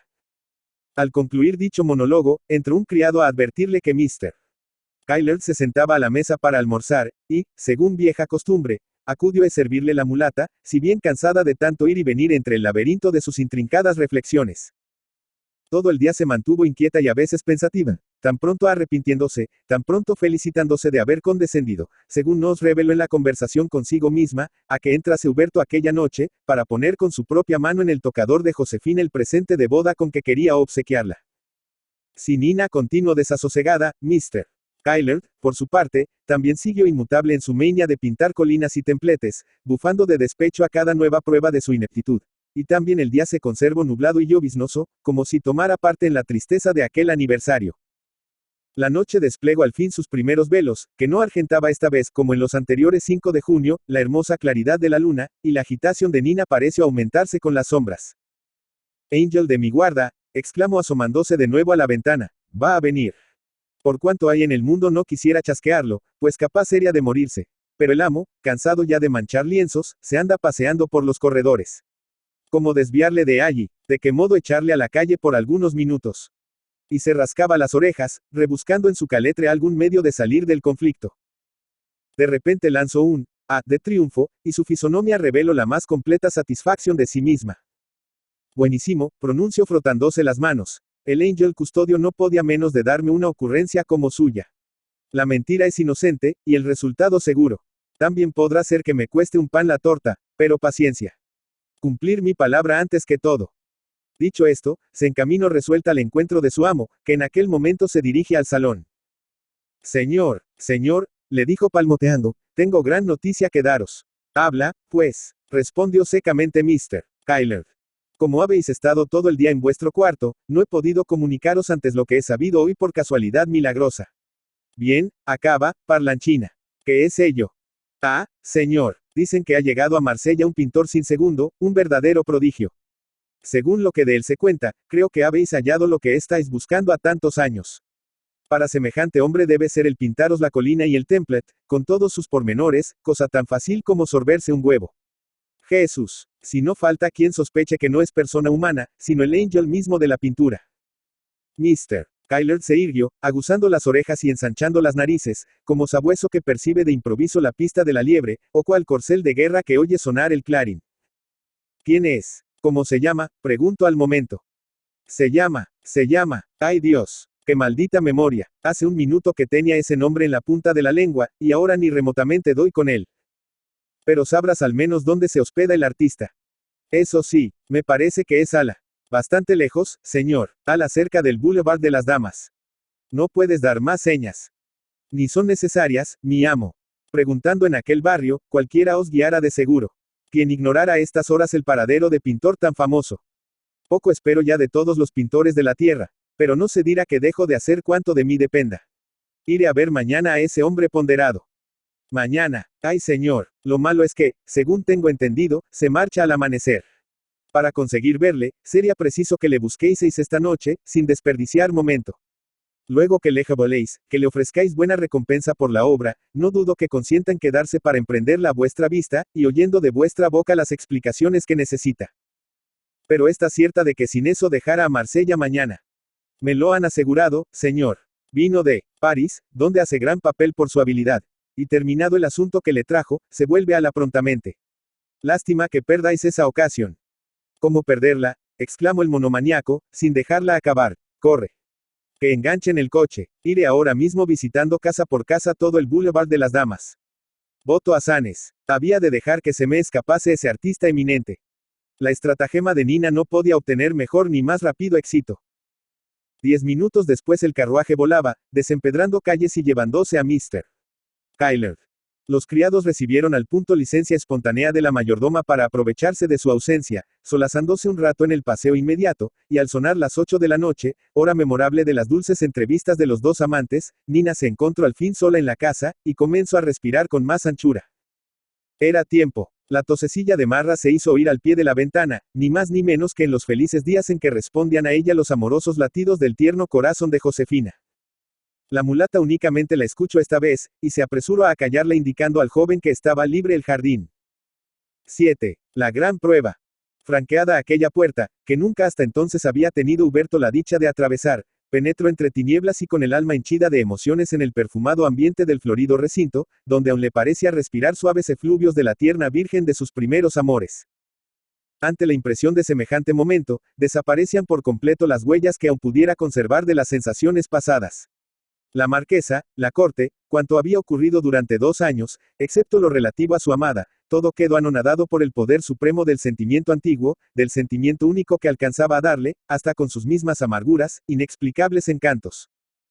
Mientras que él recorría palpitante, en medio de la oscuridad de la noche, aquellos sitios de dulces y melancólicas memorias. Mientras palpaba con estremecimientos de amor cada uno de los arbustos que había rozado, al pasar, la blanca vestidura de Josefina, y que aquel dulce nombre vagaba entre sus labios, sin osar desprenderse de su pecho, Nina, que se quedara un ratito junto a la puerta para darle tiempo de calmar sus primeros transportes, Nina, decimos, vio que entraba en seguimiento suyo robusto mocetón, llevando un gran cuadro, cubierto con una sábana. Jesucristo, exclamó sin poderse contener, ¿qué traes ahí? Es un espejo de cuerpo entero el regalo que el señor Huberto quiere hacerle a la niña. Nada, contestó el gañán, y la mulata se resolvió entonces a interrumpir bruscamente las mudas emociones de nuestro héroe. Si el armatoste que carga ese hombre, le dijo, tiene que ponerse en el gabinete de mi ama, trabajo le doy para ocultarlo de su padre. ¿Qué cosa es esa, señor Huberto? ¿No se os ha ocurrido otro presente de menos bulto? No, respondió el joven con expresión que le impuso respeto, solo ese es digno de ella y de mí. Quise dejárselo como un remordimiento. Ahora, que sé por ti que es más desgraciada que culpable, se lo dejaré como último y precioso testimonio de abnegado cariño. No os entiendo, pero vamos adentro. La niña no volverá del campo hasta mañana, mas el padre puede aparecer cuando menos se le espere. Si supierais el triunfo que ha sido hacerle salir de casa. Me encomendé al ángel de mi guarda, y él me metió en la cabeza una invención que salió a pedir de boca. Gracias a ella, lográis cumplir vuestro deseo sin ningún peligro para vos. No para mí, que soy en todo la persona comprometida. Huberto, sin detenerse a darla ni a pedirle explicaciones, enlazó uno de sus brazos a otro de su conductora, y, ordenando al criado seguirlos, atravesó el jardín, dirigiéndose a la casa. Nina se dejaba remolcar, muy oronda con el honor de ir de brazo con el gentil mancebo, y diciendo para sus adentros: esto se llama ser caballero fino, y no aquel otro estirado, que casi se desdeña de saludarme. Pero, a pesar de su ufanía, y de aquel cotejo tan favorable para Huberto, no le era dable prescindir a la buena mujer del escozor que continuaba causándole el excesivo volumen del regalo consabido. Ninguna idea tenía de que el ex barquero de Marsella cultivase el arte de la pintura, pues cuanto le dijeron respecto al cambio de su suerte, se reduce a hallarse empleado y bienquisto en la corte, por consiguiente, no sospecho siquiera que fuese un cuadro al óleo aquel armatoste, según le había designado, que miraba dirigir a la habitación de Josefina, y respecto al cual había pronunciado el joven frases que ella no acertaba a explicarse, por más vueltas que les daba. Antes de hacerle penetrar en el salón, se detuvo un instante para decirle con tono que quiso hacer muy grave y muy patético: os cumplo mi promesa, señor Huberto, y, suceda lo que Dios quiera, no me arrepentiré de haberos servido. Pero permitidme os haga presente, una vez más, que la fiesta puede salirme cara. Yo he inventado que hay en Marsella, como llovido del cielo, un pintor medio divino, un prodigio deparado por la providencia a mi amo, para que le pinte su colina deseada, su templet que le vuelve loco. El pobre señor anda a estas horas removiendo el mundo por descubrir al dicho personaje, en quien funda ya toda su esperanza, y cuando se convenza de que no hay tal hombre en la tierra, de que todo es mentira forjada por mí para engañarlo y hacerle salir esta noche. No os digo nada, ya conoceréis la que me espera. Figuraos, pues, lo que será, después de todo, que vea vuestro presente el día menos pensado en el cuarto de su hija, toda vez que es de un tamaño que hace imposible esconderlo. Sosíguete, respondió el joven, no sin admirar la coincidencia de la invención de la mulata con su llegada a Marsella, trayendo el cuadro tan anhelado por el monomaniaco, Mr. Kyler verá sin enojo, verá con gran placer mi regalo a su hija, o no lo verá nunca. Eso quedará decidido por ti misma antes de 10 minutos. Decidido por mí, yo he de hacer que mi señor vea con gusto que le dejéis regalos a la niña. Nina, ¿no me has dicho que te encomendaste a tu Angel, y que él te sugirió la idea que ha alejado a tu amo? Cierto. Pues bien, yo veo en eso un fausto presagio. El Angel no puede dejarte por embustera, frustrando las esperanzas que has hecho concebir al padre de Josefina. ¿Creéis que? Creo que debes tener fe y abrirme esa puerta sin demora. No perdamos un momento. Tu celestial custodio te lo manda. La mulata obedeció, atontada ya con lo que oía, y Huberto se precipitó en el gabinete, mansión habitual de su adorada. Todo estaba allí impregnado de ella. Veíanse, donde quiera se volviese la vista, huellas de sus pasos, vestigios de su presencia. Sobre el tocador guantes y flores recientemente usados. En el abierto costurero la graciosa labor apenas principiada. Al pie del sillón, que ocupara horas antes, el pañuelo de batista, húmedo aún con sus lágrimas. El amante se apropió esta última prenda sin escrupulizar del robo, y después de ocultarlo en su pecho osó llegar hasta el umbral mismo de la virginal alcoba, a cuyo fondo se destacaba, blanco y casi vaporoso, el bonito lecho, cubierto de transparente muselina, bajo un pabellón celeste. Sobre la alfombra, extendida delante, resaltaban 2 zapatillas de terciopelo oscuro, que habían abrigado en la madrugada de aquel día los más pulidos pies que jollaron nunca el suelo de la Francia. Frente a frente de la cabecera se veía, entre guirnaldas de artificiales rosas, la bella imagen de la Reina de las Vírgenes, protegiendo con amorosa mirada el casto lecho de la que se dormía cada noche bendiciendo su nombre y demandando su amparo. Huberto, descubierta la cabeza, cruzados los brazos, inclinada la frente con respeto, y en el alma de inexplicable emoción, se estuvo contemplando largo rato aquel místico santuario, sin que formulasen sus labios las preces secretas que acaso levantó su corazón, y cuya eficacia debió ser tanta que alcanzó a restituirle la ya perdida esperanza. Sí, súbitamente se sintió alentado, fortalecido, capaz de arrostrar la gran prueba que había resuelto, y entreviendo otra vez en su feliz resultado la posibilidad de alguna gran peripecia en el destino de su vida. El templet de la célebre colina, no consagraba recuerdos de una boda deshecha la víspera misma de su proyectada celebración. No era monumento del triunfo del verdadero afecto, protegido por Dios, sobre todos los cálculos de las conveniencias humanas. Huberto pidió una escalera, escogió sitio, la colocó, subió él mismo, clavó las escarpias, colgó el cuadro, bajó enseguida para poner y combinar luces, y cuando su operación estuvo terminada, asió del brazo a Nina, que miraba todo aquello absorta y alelada, y llevándosela hasta la puerta por donde debía entrar Josefina al regresar a su cuarto, volvió de un salto al pie de la escalera, que desvió con fuerte empuje, y arrancó el lienzo que cubría la pintura. La mulata prorrumpió en un grito indescribible. Siguióse momento de silencio, durante el cual solo se oían los violentos latidos del corazón del joven. Luego, calmado un tanto el embargamiento del asombro, Nina exclamó enajenada. Ah, mi tierra, mi cielo, no estoy soñando. Esa es la colina, que subí con mi ama desmayada entre los brazos. Oh, ya está levantado el templet. La veo a ella, a mi señora. Sí, tan hermosa como lo es hoy su hija, en quien dejo vivo retrato suyo. Vedla allí también a mi niña. Esta de espaldas. Pero esos son sus rizos de azabache. Ese su cuerpecito gracioso, vestido con el tunico de gasa color de rosa que se estrenó la tarde de San Juan. Va cargada de flores para el altar de la gratitud y del amor. Oh. Aquellas palmas. Las conozco muy bien. Se han balanceado muchas veces sobre mi cabeza. En el mango que sobresale a la derecha grabo el amo el nombre de la niña. Sí, sí, en ese mismo. Que tropa de tomeguines saltan entre sus ramas. Así lo hacían cuando a Josefina se le antojó cogerlos, y hubo que subirla al árbol, del que descendió llorando al verlos escapar alborotados. Y ese maldito carpintero real. No va a dejar fruta viva. Como picotea la más hermosa naranja. Ah, Cuba mía, tierra bendita, tierra de mis padres y de mis amos. Como has venido aquí, ¿quién te ha arrancado de los brazos del mar, para traerte a perfumar con tus flores los aires del destierro? Tú, Angel, dijo Huberto con voz que resonó en sus oídos como la vibración de una campana. No te dije que tuvieras fe. Ya estás viendo la obra del artista que prometiste a tu señor, y el regalo de boda que le dejo a su luja. Sí, sí, gritó la mulata, cayendo de rodillas a las plantas de su interlocutor. Ahora lo entiendo todo. Yo creía haber forjado un cuento, y era una verdad que mi Angel me comunicaba en secreto. Pero lo que está allí no es obra de ningún hombre, imposible. El Angel en persona lo ha debido hacer. Aquí no hay nada que no sea milagroso. Vos mismo. Oh, sí, vos mismo, que decíais ser Huberto, el barquero de Marsella, vos descubrís en este momento a mis ojos algo de sobrenatural, que me sobrecoge y me intimida. Era así. La aureola de la victoria, el noble orgullo del artista que contempla el poderío de su genio, la felicidad de sentirse halagado por una nueva y legítima esperanza, todo se reunía para prestar a la figura del joven cierto no sé qué sublime y maravilloso. Su talle parece acrecer, iluminarse su frente, blanca y tersa como alabastro, bajo la suave sombra de su cabellera de oro. Destellar chispas eléctricas sus miradas de extraño tornasol, a cuya fuerza magnética se estremecían todos los nervios de la pobre mulata, que se prosternaba adorándole. Milagro, milagro, aquí todo es milagro, seguía ella balbuceando, sin poder desviar sus espantados ojos del inspirado rostro del artista. Él, que no tenía ya nada que aguardar, que veía coronada su gran prueba por éxito superior a sus mismas aspiraciones. Él, egoísta como lo es siempre quien alcanza la gloria del primer triunfo, no se cuidó más de Nina ni de sus aspavientos. Dirige una mirada orgullosa a su magnífica obra, otra de agradecida ternura a la sagrada efigie que parecía sonreírle. Y ebrio de amor, de gloria, de presentimientos faustos, se lanzó fuera, buscando espacio en que explayar la plenitud de su alma.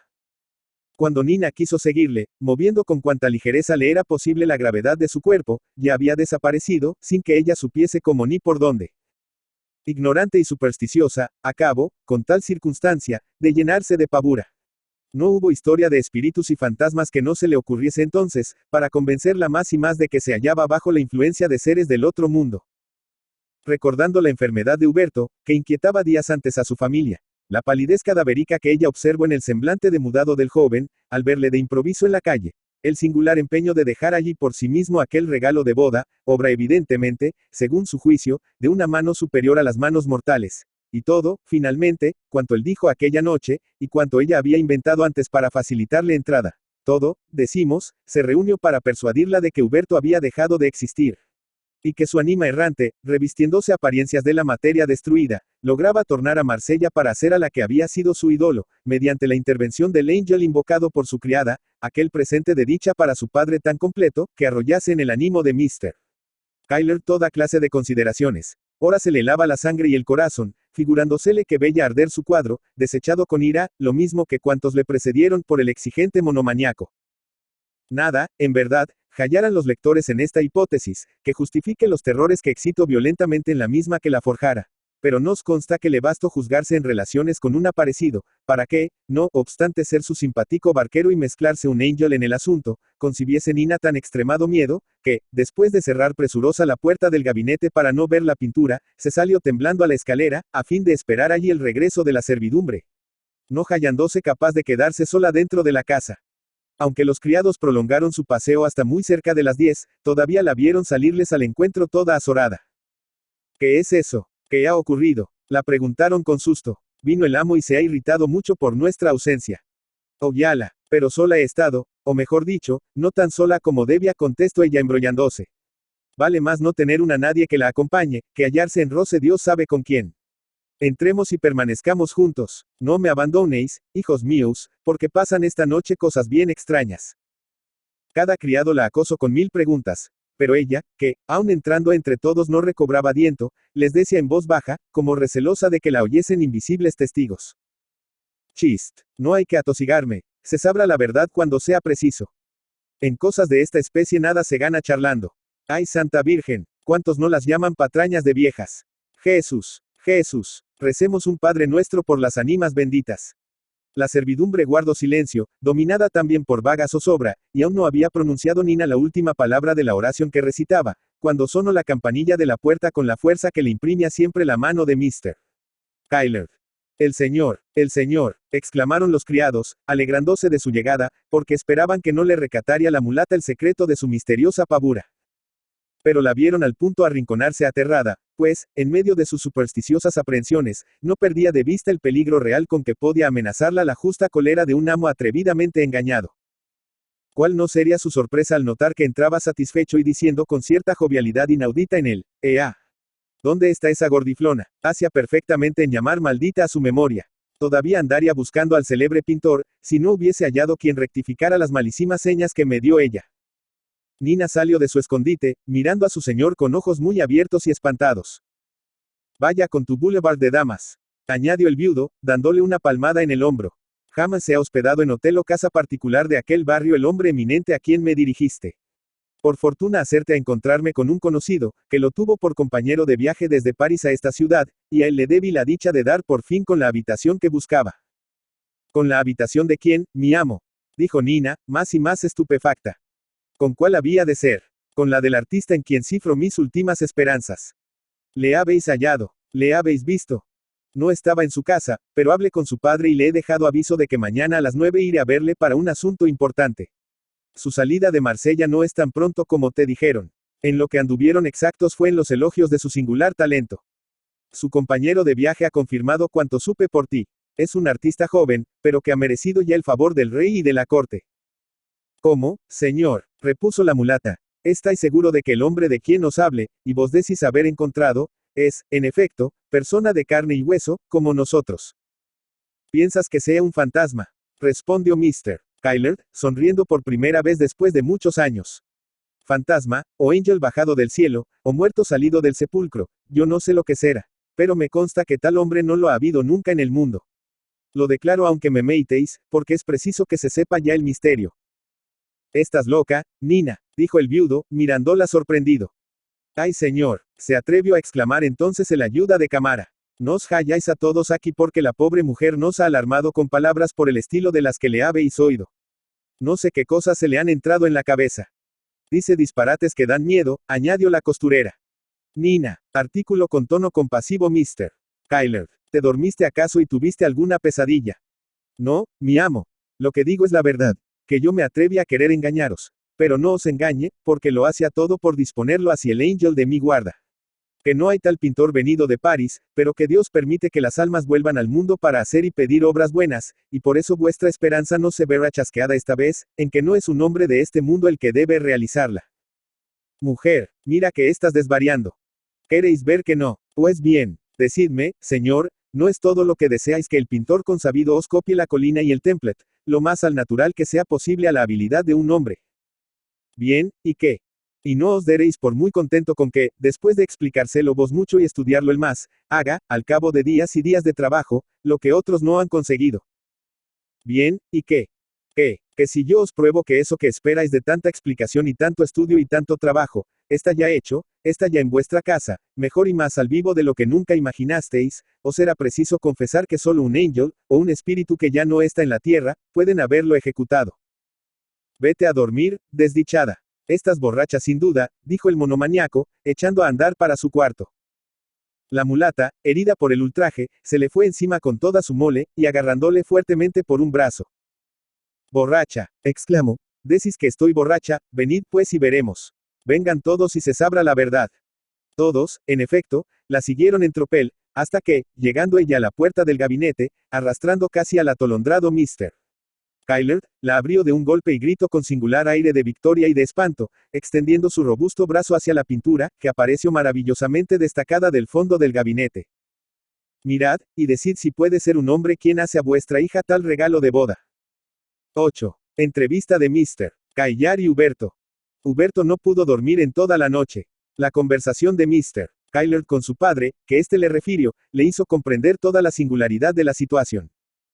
No le era dable dudar de que el mono maníaco, creyendo encontrar en él al supuesto artista de que Nina le hablará, se proponía por objeto, en la visita anunciada para el día inmediato, encargarle la difícil obra en que fracasaron tantos pintores hábiles. Aquella obra, Mr. Kyler la encontraba en su casa. Aquella obra debía ya haber producido su efecto, feliz o desgraciado, en los momentos en que el autor se agitaba insomne, entre esperanzas y temores capaces de volverle loco. Ahora le regocijaba hasta el delirio la idea de su triunfo tan completo, que arrollase en el ánimo de Mr. Kyler toda clase de consideraciones. Ahora se le helaban la sangre y el corazón, figurándosele que veía arder su cuadro, desechado con ira, lo mismo que cuantos le precedieron por el exigente monomaniaco. De reacción en reacción, mecido entre vida y muerte, le amaneció el día decisivo, sin que le hubieran prestado fuerzas algunos minutos de reposo. Así se le convirtieron en siglos de insoportable angustia las horas anteriores a las 9, y cuando, al sonar la última campanada de esta, oyó parar a la puerta el coche que conduce a su anhelada visita, apenas pudo dar unos pocos pasos para salirle al encuentro. Tremulas las piernas, oprimido el pecho, turbada por vértigos la cabeza, tuvo que detenerse, apoyando la espalda contra el marco de la puerta, que acababa de atravesar impaciente. Mr. Kyler subió la escalera presuroso, y sin saludar siquiera a Mr. Robert padre, que se adelantaba a recibirle con corteses reverencias, se precipitó hacia el salón, chocando casi con el joven detenido en su umbral, y encontrándose con él frente a frente. Por primera vez se veían aquellos dos hombres. Toda el alma de Huberto se concentró en sus ojos, fijos en el ex mercader cubano con ansiedad indescribible. Este, por su parte, miraba también al artista, expresando en su fisonomía singular mezcla de admiración, júbilo, y sobrecogimiento respetuoso. Debemos advertir, antes de pasar adelante, que Josefina aún no había regresado a su casa cuando salió su padre, y que Nina, por más que se le hicieron preguntas, no quiso dar otras explicaciones que las que el lector ha oído de su boca al final del precedente capítulo. Mr. Kyler, por tanto, no alcanzaba el menor indicio para sospechar que el artista Robert, a quien tenía delante, pudiese ser el barquero Huberto, que en otro tiempo le rondaba la casa. Así como tampoco columbraba razones que le aclarasen el enigma de cómo y por qué se había hecho para él, tan admirablemente, aquella obra anhelada, debida, según todas las apariencias, a un hombre a quien no conocía y que nunca vio los objetos cuya animada copia le regalaba.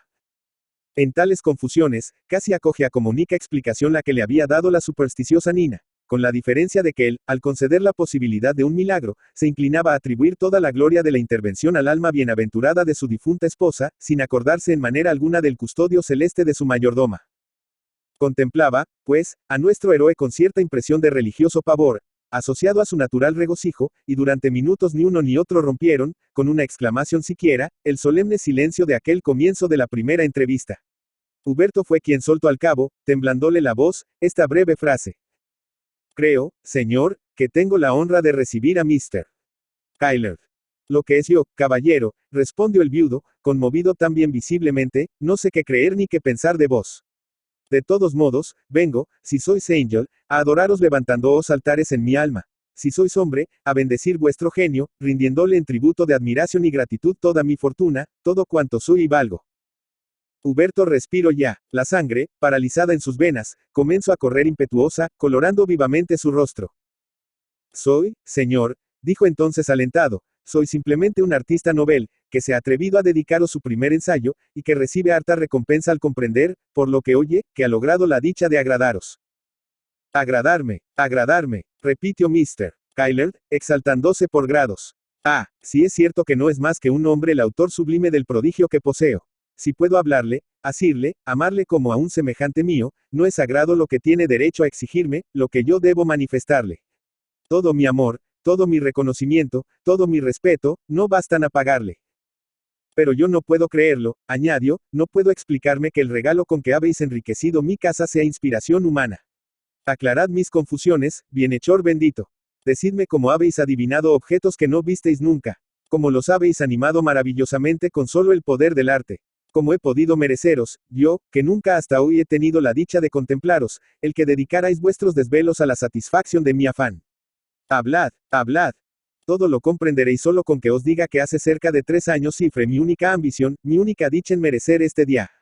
Un ángel me inspiraba, es cierto. Un ángel ha guiado mi pincel al trazar aquellos rasgos, que debían ser mi sentencia de nulidad o mi diploma de gloria. El ángel del amor, caballero. El ángel del amor. Sí, sabedlo de una vez. Soy Huberto, el barquero de Marsella, el amante de vuestra hija.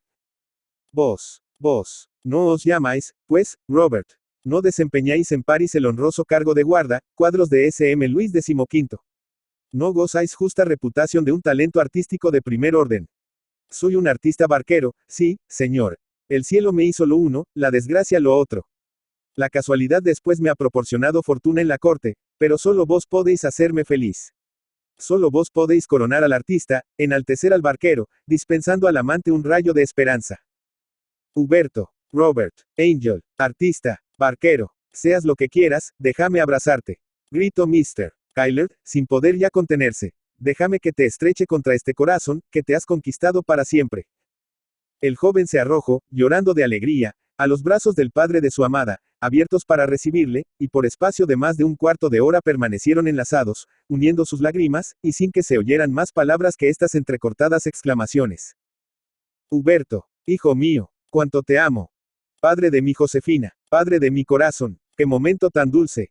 En efecto, entonces no concebía siquiera nuestro héroe que osase nadie disputarle su amada. Ningún obstáculo insuperable le parecía ya posible. De pronto, empero, los brazos de Mr. Kyler cesaron de oprimirle. Su mirada se inclinó al suelo, su frente se oscureció, sus labios temblaron al exhalar un suspiro. ¿Qué tenéis, señor?, le preguntó Huberto sobresaltado. Ah, contestó el viudo, mesándose los cabellos con una mano y dando un puñetazo con la otra sobre la mesa inmediata. Maldito sea mi destino, que exige para concederme el logro de mis anhelos, les he pagado con el dolor terrible que viene a destrozarme en tus brazos. Dolor, ahora dolor, repuso el joven, desviándose estremecido. Ese nombre de hijo que me habéis dado, os es costoso por ventura. Os es amargo, señor. Sí, porque no puedo hacerlo verdadero, dijo con penoso esfuerzo Mr.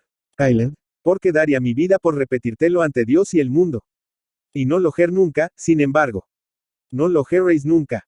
Me devuelves el templo en que la gratitud corona santamente al amor, y yo, desdichado, yo me veo forzado a ver en él desde hoy un recuerdo de ingratitud mía y de desgracia tuya. Yo tengo que rechazar al amor de ese santuario, que tan gloriosamente se ha sabido rehacer. ¿Qué estáis diciendo? Oh, mátame, Huberto. El tesoro único con que podría pagarte, el bien único que te recompensaría dignamente, ya no es mío, ya no me es dado cedértelo. Josefina no está casada aún, pronunció el amante con impetuosa impaciencia. Pero mi palabra está empeñada, dijo el padre con amarga firmeza. Esa palabra es inviolable, Huberto. Señor, estoy pronto a sacrificarte mi existencia 100 veces, si posible fuera, pero mi honra, nunca. El artista se quedó aterrado. Había en la voz y en la fisonomía del monomaniaco un carácter de decisión inmutable, que no permitía esperanza. Rodar de nuevo desde la cumbre de la felicidad, que iba a tocarse, hasta el abismo de la desesperación, del que con tanto esfuerzo se había salido, era demasiado violenta, demasiado cruel transición para que pudiera soportársela con fortaleza. Sintió Huberto que en vez de su antiguo, pero resignado dolor, invadían su alma, llenando el hondo vacío de la destruida esperanza, un furor, una rabia que le convertían en otro hombre. Sus bellas facciones se alteraron con expresión siniestra, sus azules ojos despidieron centellas de singulares reflejos. Y con acento sordo artículo, al cabo de pavoroso intervalo de silencio. Bien, ese obstáculo que después de todo aún se levanta invencible, yo sabré salvarlo o estrellarme contra él. ¿De qué modo?, preguntó Mr. Kyler, deteniéndole por un brazo en el instante en que iba a lanzarse fuera. Matando a ese hombre o pereciendo a sus manos, respondió el joven rechinando los dientes. Mr. Kyler le soltó, repelió el brazo por el cual le había asido, y dijo con calma, más espantosa que la hazaña de su interlocutor. Ve, pues, si te has cansado de ser grande, de ser amado, de ser bendecido. Ve a entregar el nombre de Josefina a la maledicencia del vulgo. Ve a borrar con sangre el recuerdo glorioso de tu genio y tu amor, que has querido dejarle. Ve, insensato. Ve a satisfacer tus infernales rencores por medio del escándalo y la muerte, pero no finjas que te impulsa una esperanza de dicha. Tu más segura víctima será mi hija. Mi hija, que antes que recibirte en su tálamo, si intentas llegar a él sobre los restos palpitantes del que es hoy públicamente su futuro esposo, sabrá seguirle al sepulcro para dejar limpia su fama. Mi hija, que morirá también si tú sucumbes, transmitiéndome por herencia tu sangre y sus remordimientos. Huberto tembló, palideciendo. Pues que, exclamó quebrantándose su ira a impulsos de su aflicción. Amado de ella, querido de vos, cifrando toda mi ventura en esos sentimientos, que pago con idolatria, he de permitir que todo se inutilice, que todo se me arrebate por una mano intrusa. Los designios del cielo son impenetrables, repuso Mr. Kyler. Pero siempre, hijo mío, debemos creer los benéficos. Dobla la cabeza ante la voluntad divina. Pierdes una amante, es verdad, pero ¿qué? No tienes padres, cuya delicia eres. No te queda tu talento, don más raro y precioso que el mudable afecto de una criatura frágil. No es nada para ti el haber consolado este corazón enfermo, que se alienta, se vivifica para amarte. Oh, mi hija no puede ser tu esposa, pero tú puedes, Huberto, ser el ángel salvador de su padre, el amigo y apoyo de mi vejez cercana. Me lo niegas. No quieres vivir glorioso artista, hijo adorado, amigo bendecido. Esa alma grande, no tiene espacio sino para un afecto. Llegaran tantos a su puerta y la hallaran cerrada para siempre por el egoísmo del dolor. Huberto, por toda respuesta, se arrojó sollozando entre los brazos del padre de su amada. Lo había vencido, lo había desarmado. Conociólo Mr. Kyler y aprovechó el momento. Júrame, le dijo, que no intentarás nada contra tu rival, y nada tampoco para hacer que rompa sus empeños Josefina en desdoro de su honra. Señor, articuló el joven con resolución dolorosa, juro alejarme mañana de Marsella para no volver nunca. Sea, si así te conviene, repuso Mr. Kyler, no por eso estaremos largo tiempo sin vernos. Vete, hijo mío, con las bendiciones de Dios y las que te tributa mi alma dentro de algunos meses nos reuniremos en París. Iré a tomar parte en los aplausos de tus triunfos, a enorgullecerme de tu gloria. Adiós, adiós, dijo el amante, que ya no podía resistir más. Llevo un consuelo, Señor, en la creencia de que os acordaréis de mí y seréis un amigo para mi familia. Para mi amada familia, que voy a abandonar. Os la recomiendo. Tus padres son ya mis hermanos, respondió el viudo. Tus hermanas mis hijas. Huberto, nos unen lazos que nada bastará a romper. En cuanto a ella, añadió el joven con casi ininteligible acento, decidla solo, cuando juzguéis que la sea grato oírlo. Decidla que he sido fiel siempre, que nunca dejaré de amarla, que mi último ruego será por su felicidad, mi última palabra su nombre, mi último suspiro para ella. Mr. Kyler no pudo contestar, ahogado casi por el llanto, estrechó al artista contra su pecho, besó su cabeza repetidas veces, y arrancándose con violencia de sus brazos, salió a la calle corriendo como loco, y, olvidando que tenía allí carruaje, se dirigió a su casa maquinalmente, a pie, sin sombrero, chocando con cuantos encontraba al paso. Los últimos adioses. Todo había concluido para Huberto. Aquel era el último día que pasaría en Marsella con su cara familia, cerca aún de Josefina. Cual si lo presintieran Mad. Robert y sus hijas, no se le separaban ni un instante, colmándole de halagos y expresándole los extremos de un cariño, que en tales circunstancias era nuevo tormento para el pobre desterrado. Tuvo, sin embargo, bastante dominio sobre sí para fingirse sereno, sin dejar de mostrarse afectuoso, y después de la comida, en la que hubo cordiales brindis por su felicidad y por su gloria, salió a ajustar una silla de posta para la mañana siguiente, y a recorrer en despedida los lugares que iba a abandonar sin intención de retorno. No se atrevió a aproximarse a la morada de la señorita Kyler, que debía ser MMADS, dentro de breves días. Pero la contempló desde lejos, y desde lejos envió tiernos adioses al jardín y a la reja, testigos únicos de los rápidos momentos de su fugitiva aventura.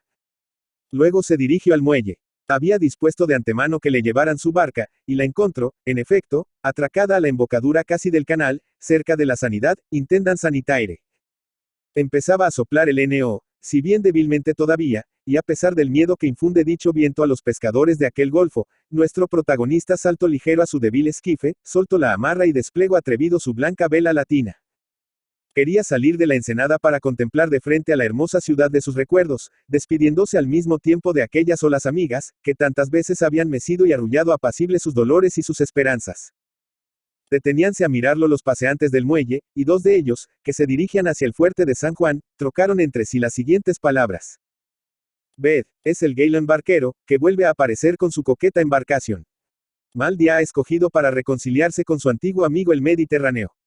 El cielo ostenta la pérfida serenidad que acompaña comúnmente al Mistral. pero si él arrecia, como temo, no faltarán esta noche desastres en nuestras costas. ¡Qué osado! Abandona el timón, dejando la barca al capricho del viento, fuera ya del canal, y se extasia muy descuidado en la contemplación de no sé qué cosa que me parece distinguir en sus manos. Para darnos este curioso espectáculo se ha vestido hoy como un príncipe. Siempre ha usado trajes poco conformes con su oscura clase. Hay quien piense que es un noble antojadizo y calavera, que toma por diversión el hacerse objeto de curiosidad pública. Cuidado no pague cara su extravagancia en la presente ocasión. El traidor terral va hinchando las narices a toda prisa. Mirad cómo se engruesa la marejada y sacude de lo lindo a la pobre barca, metiéndola entre las islas. Pues si no veo mal, el barquero sigue, a pesar de todo, en su enajenamiento inconcebible. Cierto, la barquilla va completamente al garete. Uf, por poco se estrella contra las rocas de Reitano. ¿En qué diablos piensa ese loco? Su abstracción parece tal, que acaso tenga la ventaja de morir sin apercibirse de ello. Apretemos el paso, amigo. El temporal se desencadena de veras, y el esquife se perderá pronto de vista. Vaya con Dios. Decid más bien, descanse en paz. Mucho será si logra contar la fiesta el barquero temerario.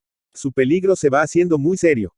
Era así. Los violentos tumbos de la barca, arrojada ya mar adentro, se lo advirtieron, por fin, al ensimismado Huberto.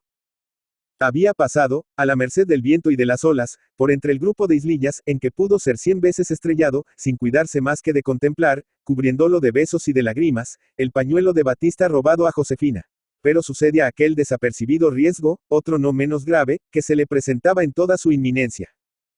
Metido sin saber como en el temible golfo, que se embravecia por momentos, érale muy difícil coger costa, aun apurando todos sus esfuerzos, y el fragilísimo esquife, juguete ya de los conjurados elementos, no podía resistir evidentemente una hora siquiera de tan desigual lucha. Hubo un momento entonces en que, asaltada el alma de nuestro héroe por tempestad más fiera que la que amenazaba su vida, se preguntó a sí propio si merecía esta la pena de ser conservada a costa de fatigas. Si la muerte, que le sale al paso, no era, más bien que un enemigo contra el que conviniese batallar, un auxiliar generoso que acudía oportunamente a cumplir los votos de su corazón fatigado. Los negros senos del mar tuvieron para él cierta atracción magnética. Parecióle que aquella voz fúnebre, cada vez más potente, solo se alzaba para convidarle al reposo, y que su cabeza, turbada por los vertiginosos vórtices en que se sumergían ávidas sus miradas, se inclinaba con instintivo placer hacia el frío lecho que podía apagar los febriles hervores del atormentador pensamiento. No le era menester esfuerzo alguno para acogerse a aquel único puerto accesible a la desesperación de su alma. Bastábale seguir besando en amoroso éxtasis el blanco pañuelo, impregnado todavía de los suaves efluvios de su adorada Virgen.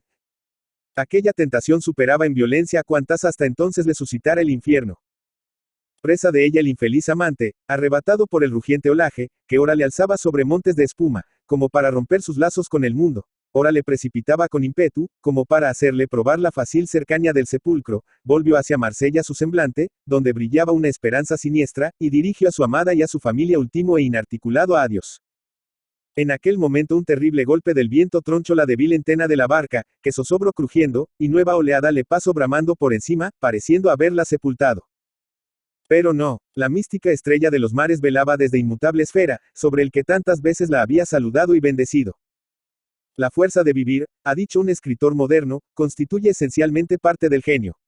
No es perfume sutil, que se evapora al sacudir el vidrio que lo encierra.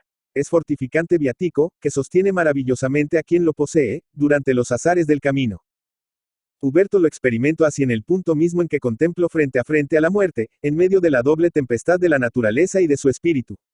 Lo experimentó así, y se resolvió a luchar contra ambas, a luchar con brío, con perseverancia, como quien comprende al cabo que el infortunio es una carga gloriosa, que la providencia hace pesar comúnmente sobre los seres predilectos, cuyas superiores fuerzas quiere ejercitar, porque sabe no les es posible la cobardía de rendirse. La empresa se presentaba ardua, pero fue acometida heroicamente. Desembarazó el joven la barca de su vela y entena destrozadas, juntó todas sus fuerzas, empuñó los remos y empezó a bogar en dirección a la costa. No amainaba el N.O., no calmaba el mar grueso sus furiosos embates. Pero tampoco el barquero aflojaba un momento sus esfuerzos indescribibles, y, aunque siempre a la ronza y trabajosamente, iba el esquife adelantando. Premio, por último, la victoria y el valor de aquella desigual lucha. Huberto cogió costa por el lado del faro, cuando la noche empezaba a tender su opaco velo, enlutando un firmamento que se había conservado claro y hermoso, cual indiferente testigo de los trastornos que presidia y contemplaba. destilando agua de sus vestidos y de sus cabellos, cruzado de brazos, de pie sobre la arena que con tantas fatigas acababa de ganar, quedóse largo rato el artista fijos los ojos en el abandonado esquife. Como si quisiera vengarse de aquel fragilísimo leño, que había osado resistirle, al poderoso mandato de la voluntad del hombre, posesionóse de él con nueva furia el irritado mar al verlo desamparado, y haciéndole misero juguete de sus pujantes caprichos, lo revolcó algún tiempo entre sus espumantes olas, alejándole sin cesar de la playa, que había tocado victorioso. Seguíale Huberto con tristísima mirada, y cuando aquel punto blanco, arrebatado entre oleadas, casi se le presentó imperceptible, no pudo menos de exclamar, temblándole la voz y oprimiéndosele el alma. Adiós, mi pobre compañera. El Mediterráneo no volverá a mecernos. Corres a perderte en sus líquidas soledades, como yo en los desiertos del mundo. Adiós. Llevas a tu sepulcro mis santas ilusiones, mis juveniles esperanzas. Mi cuerpo puede sobrevivirte, pero mi corazón muere contigo. Como respondiendo a aquella melancólica despedida, la barquilla se levantó un instante todavía sobre la hinchada ola que la arrebataba, y Huberto pudo distinguir por última vez el punto blanco que perseguían sus ojos. Luego una nueva ola le cubrió de repente, y desapareció para siempre entre las sombras y el mar. Mezcló Huberto una lágrima con las espumas que la marejada triunfante vino a arrojar a sus pies, y murmuró todavía un postrero y tristísimo adiós. La noche había cerrado mientras tanto. Al través de sus tinieblas y del polvo que levantaba el viento en la arenosa ribera, se encaminó lentamente nuestro protagonista al hogar paterno, cuyo santo techo iba por última vez a cobijar su sueño. Gracias a las fatigas de aquella tarde, logró dormir gran parte de la noche, pero entre fantásticos pavores de continuas pesadillas, que ya le representaban el casamiento de Josefina con su rival odioso, ya su pobre barquilla yéndose a pique y respondiendo con momentánea aparición a su fúnebre despedida. No le proporcionó el día mayor alivio. Presentóse denso y triste como su espíritu, haciendo pesar sobre sus nervios irritados una atmósfera de plomo. La silla de posta no debía partir hasta las 9, y su familia, levantada desde temprano, se hallaba reunida a las 8, esperándolo para almorzar y despedirlo. Él, sin valor ni fuerzas para nuevas emociones, trazó algunas líneas afectuosas, que dejó sobre su mesa, y se marchó sin ser visto por una puerta trasera. Durante el tránsito dirige a Marsella los últimos adioses que no osaba dar a su familia, pero adioses mudos, del corazón. Adioses que solo brotaban del pecho en ahogados suspiros. Las 9 sonaron sucesivamente en todas las torres de la ciudad. Entró el viajero en la silla, y, cerrando los cristales de las portezuelas, sacó de su seno el pañuelo consabido, y cubriéndose con él la cara rompió a llorar como un niño. Los caballos partieron a galope al mismo tiempo, entre los alegres gritos del postillón y los chasquidos del látigo con que el conductor los animaba. De repente una voz estentórea, que se hizo oír entre todo aquel ruido, exclamó repetidas veces a espaldas del carruaje. Para, detente, cochero. Para con 1000 demonios. La silla disminuyó su velocidad, pero antes que se detuviera naturalmente, se le atravesó, cerrándole el paso, otro coche más ligero. Abrió la portezuela el artista y sacó la cabeza para informarse de lo que ocurría. Vio entonces a Mr. Kyler, que, saltando del carruaje atravesado, corría como loco al suyo. ¿Qué es esto?, preguntó Huberto sorprendido. Pardiez, exclamó casi sin aliento el padre de Josefina.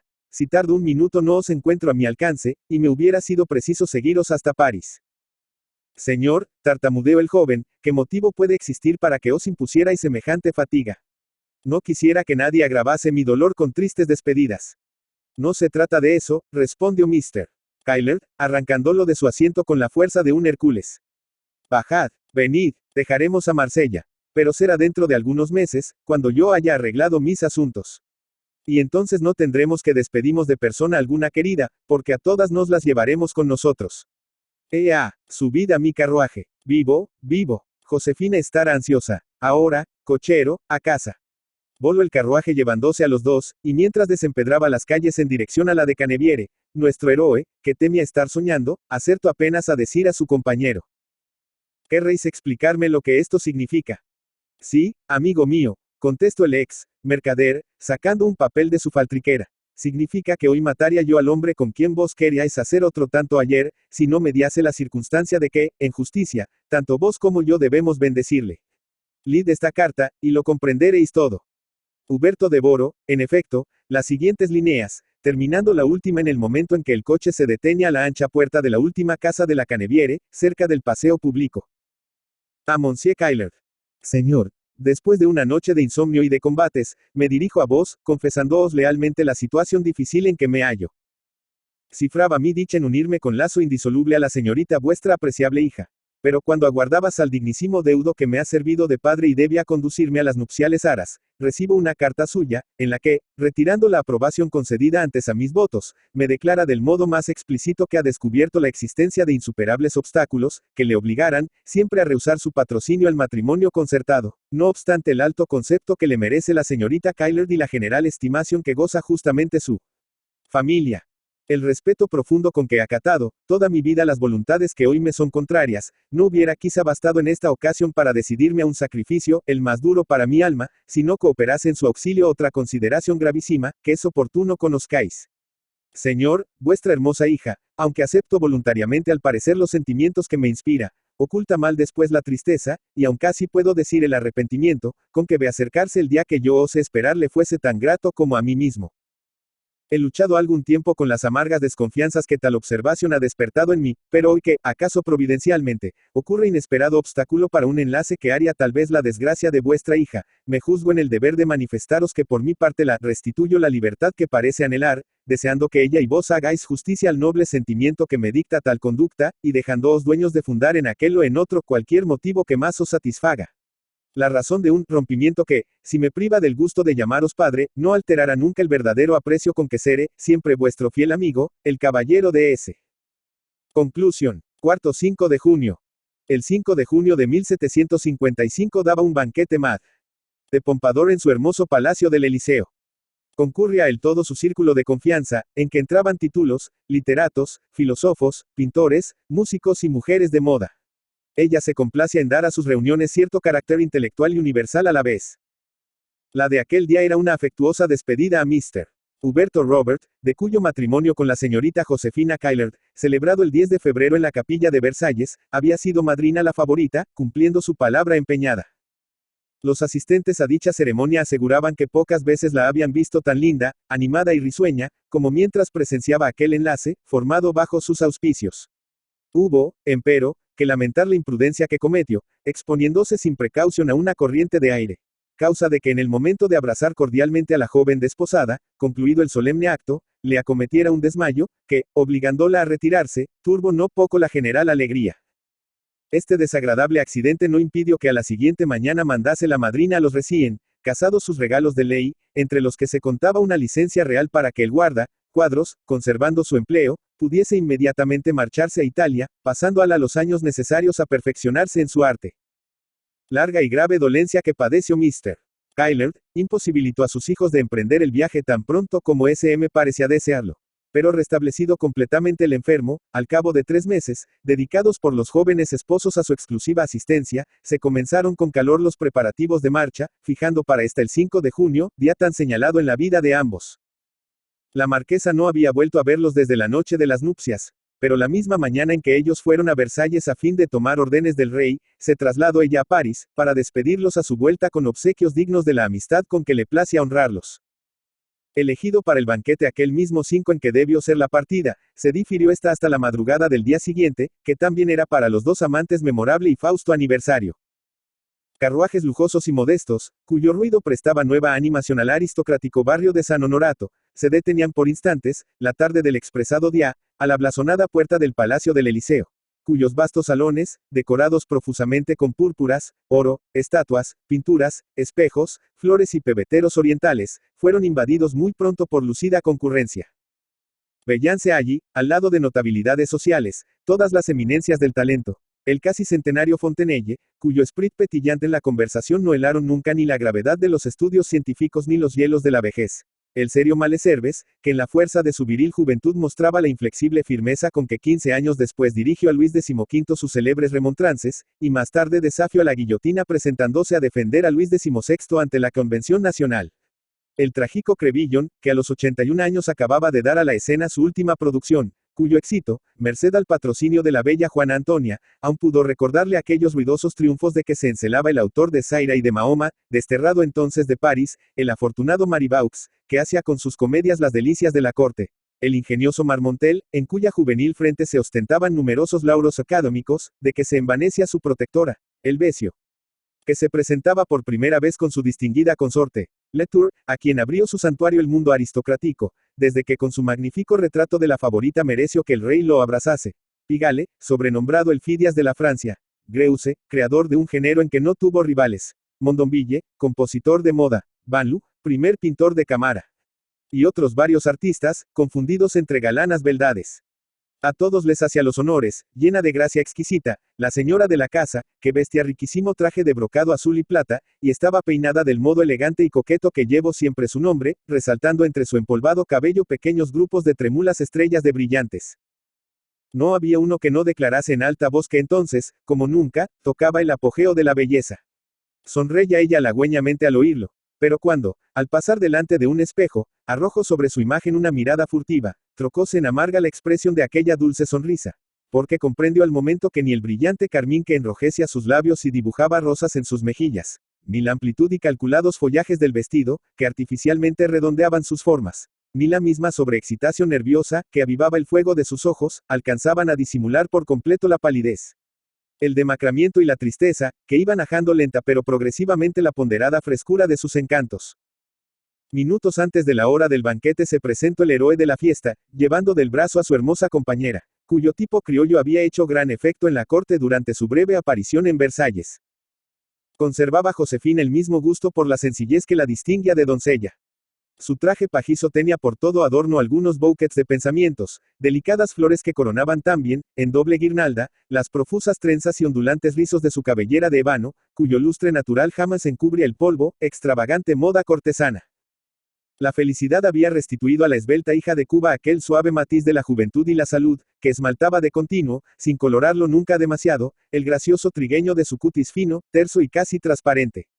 Su talle morbido y elástico parecía vaciado por el molde de la Venus de Praxiteles. Su redonda y fresca espalda, así como sus brazos, inimitablemente contorneados, presentaban una perfección que la misma idealidad del arte no podría reproducir sin trabajo. Su rostro armónico, lleno a la vez de ingenua dulzura y de vivacidad inteligente, se iluminaba a intervalos por tropicales fulgores de unos ojos magníficos, que tan pronto lanzaban rayos irresistibles desde lo profundo de sus negras pupilas, como se velaban tímidos bajo la sombra de sus largos párpados y pestañas, dejando entrever apenas amortiguados reflejos de misteriosa llama. Aquel semblante, que en medio de su animación apasionada conservaba algo de la inocencia infantil en su sonrisa y su gesto, ofrecía cierto contraste singular con la riqueza de las formas de su cuerpo, vigorosamente desenvuelto según el tipo más acabado de hermosura femenil, y aun se repetía la impresión de tan extraño concierto al observar la amalgama de un donaire español que arrebataba, con una dignidad modesta que imponía, aun en sus momentos de muelle languidez criolla. Elocuente susurro de admiración acogió en los dorados salones de la marquesa a la joven esposa del artista. Ella se ruborizó, poniéndose aún más bella. Él se sonrió con ufanía, mostrándose más amable. Juana Antonia sonrió también, como satisfecha del éxito de su ahijada. Pero le temblaron los labios convulsivamente al felicitarla por él. ¡Qué divina mujer es la marquesa!, dijo llena de buena fe la recién casada a su marido. Si yo la hubiera conocido antes, en el tiempo de mis sospechas, creo que hubiera perdido la esperanza, pues para rival es muy temible. Oh, respondió Huberto con acento algo conmovido, solo un insensato podría hallarte rivales en el mundo. Sin embargo, replicó Josefina sonriendo, hay en esa señora un no sé qué tan atractivo, tal fuerza de fascinación en su mirada, que juzgo imposible pudiera no amarla con delirio aquel por quien ella quisiera ser amada. En tal instante Juana Antonia, apoyada en el brazo del duque de Luxemburg, volvía los ojos hacia la juvenil pareja, invitándola con gracioso ademán a que la siguiera al comedor. La esposa sintió estremecerse el brazo a que iba asida, pero antes de que tuviera tiempo de darse cuenta del porqué, oyó a Huberto decirla: estoy seguro de que ella no ha amado nunca más que al rey, como yo no amaré jamás a otra que a mi tierna Josefina.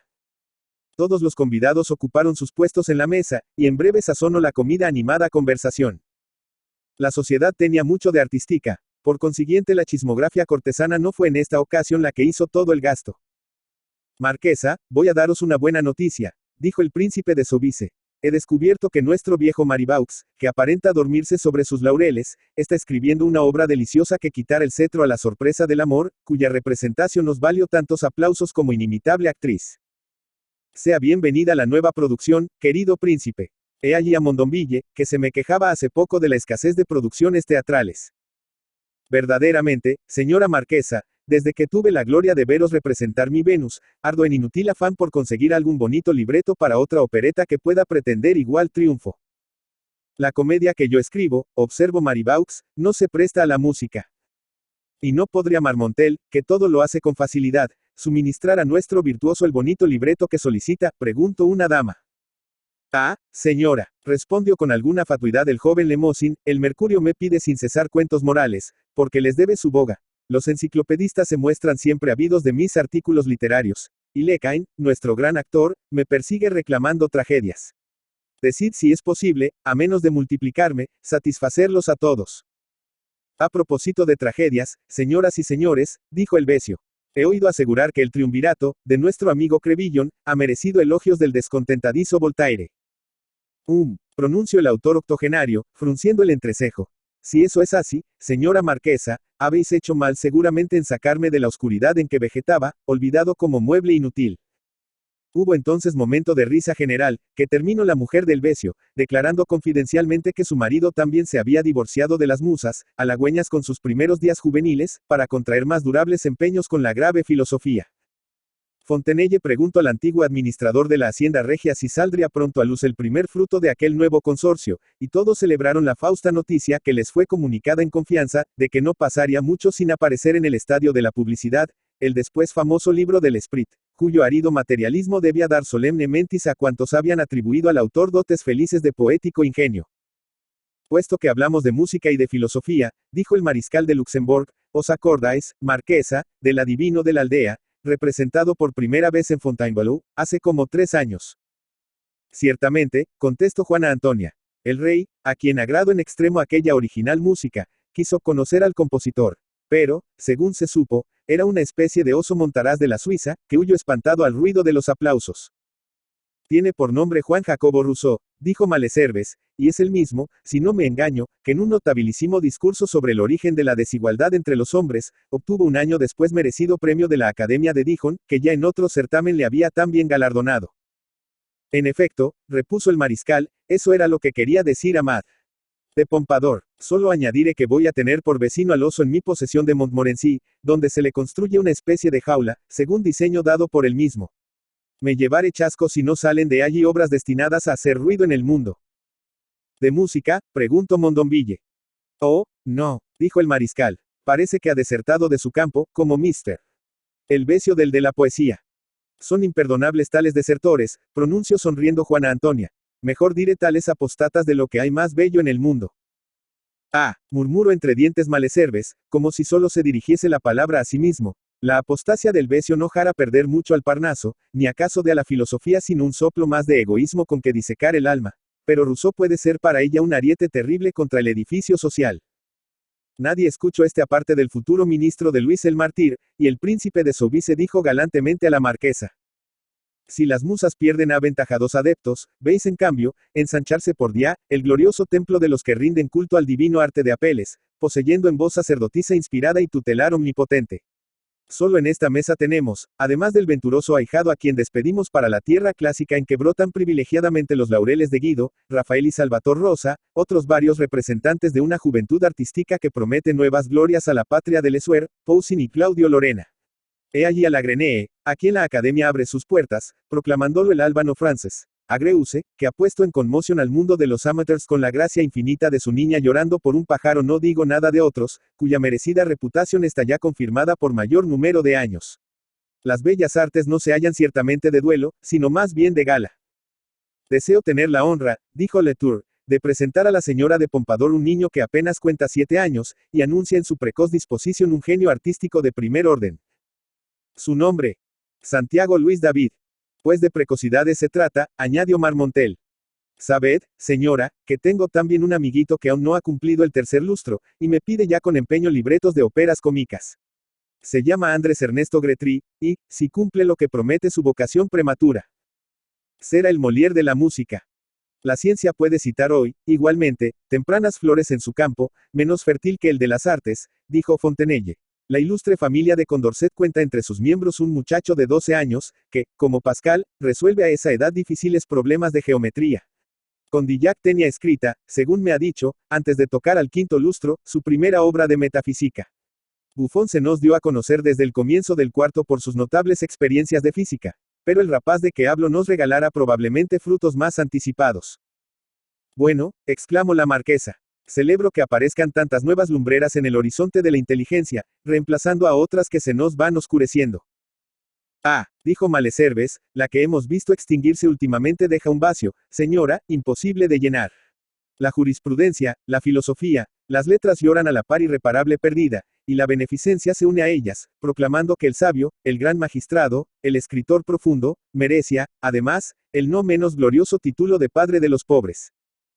Ciertamente, añadió el Becio. De eso hablábamos hoy Diderot y yo con su deudo, el caballero de S, que ha venido a París expresamente para visitar su tumba. Nos ha referido rasgos patéticos de la caridad de su ex tutor, a quien debe grandes obligaciones, y al que profeso siempre tal respeto, que solo por complacerle deshizo un matrimonio de inclinación que iba a contraer en Marsella. Oyes, Huberto, pronunció Josefina, muy bajito, al oído de su esposo. Sí, sí, calla, contestó el joven, que escuchaba con gran interés la conversación entablada.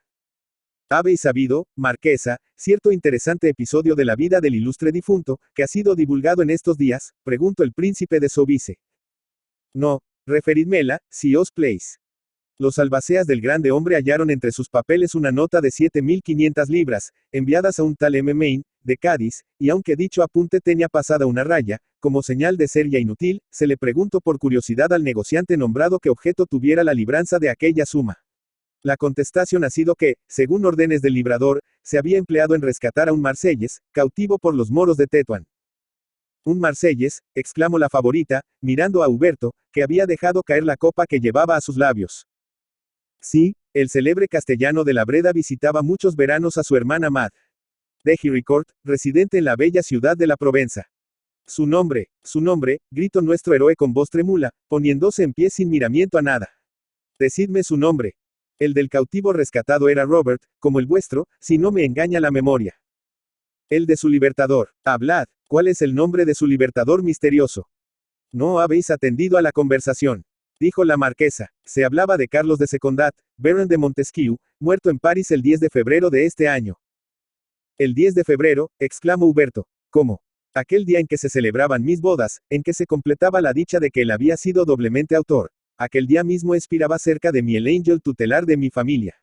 Permaneció, pues, en la tierra solo hasta completar invisible la obra de su bondad, y fue a recibir el premio eterno desdeñando el humilde de la gratitud humana. El hermoso semblante del artista se cubrió de lágrimas, que embargaron su voz por un momento. Mientras todos le miraban, suspendiendo la comida, con asombro unos y enternecimiento otros. Calmaos, Mr. Robert, comenzó a decir la marquesa.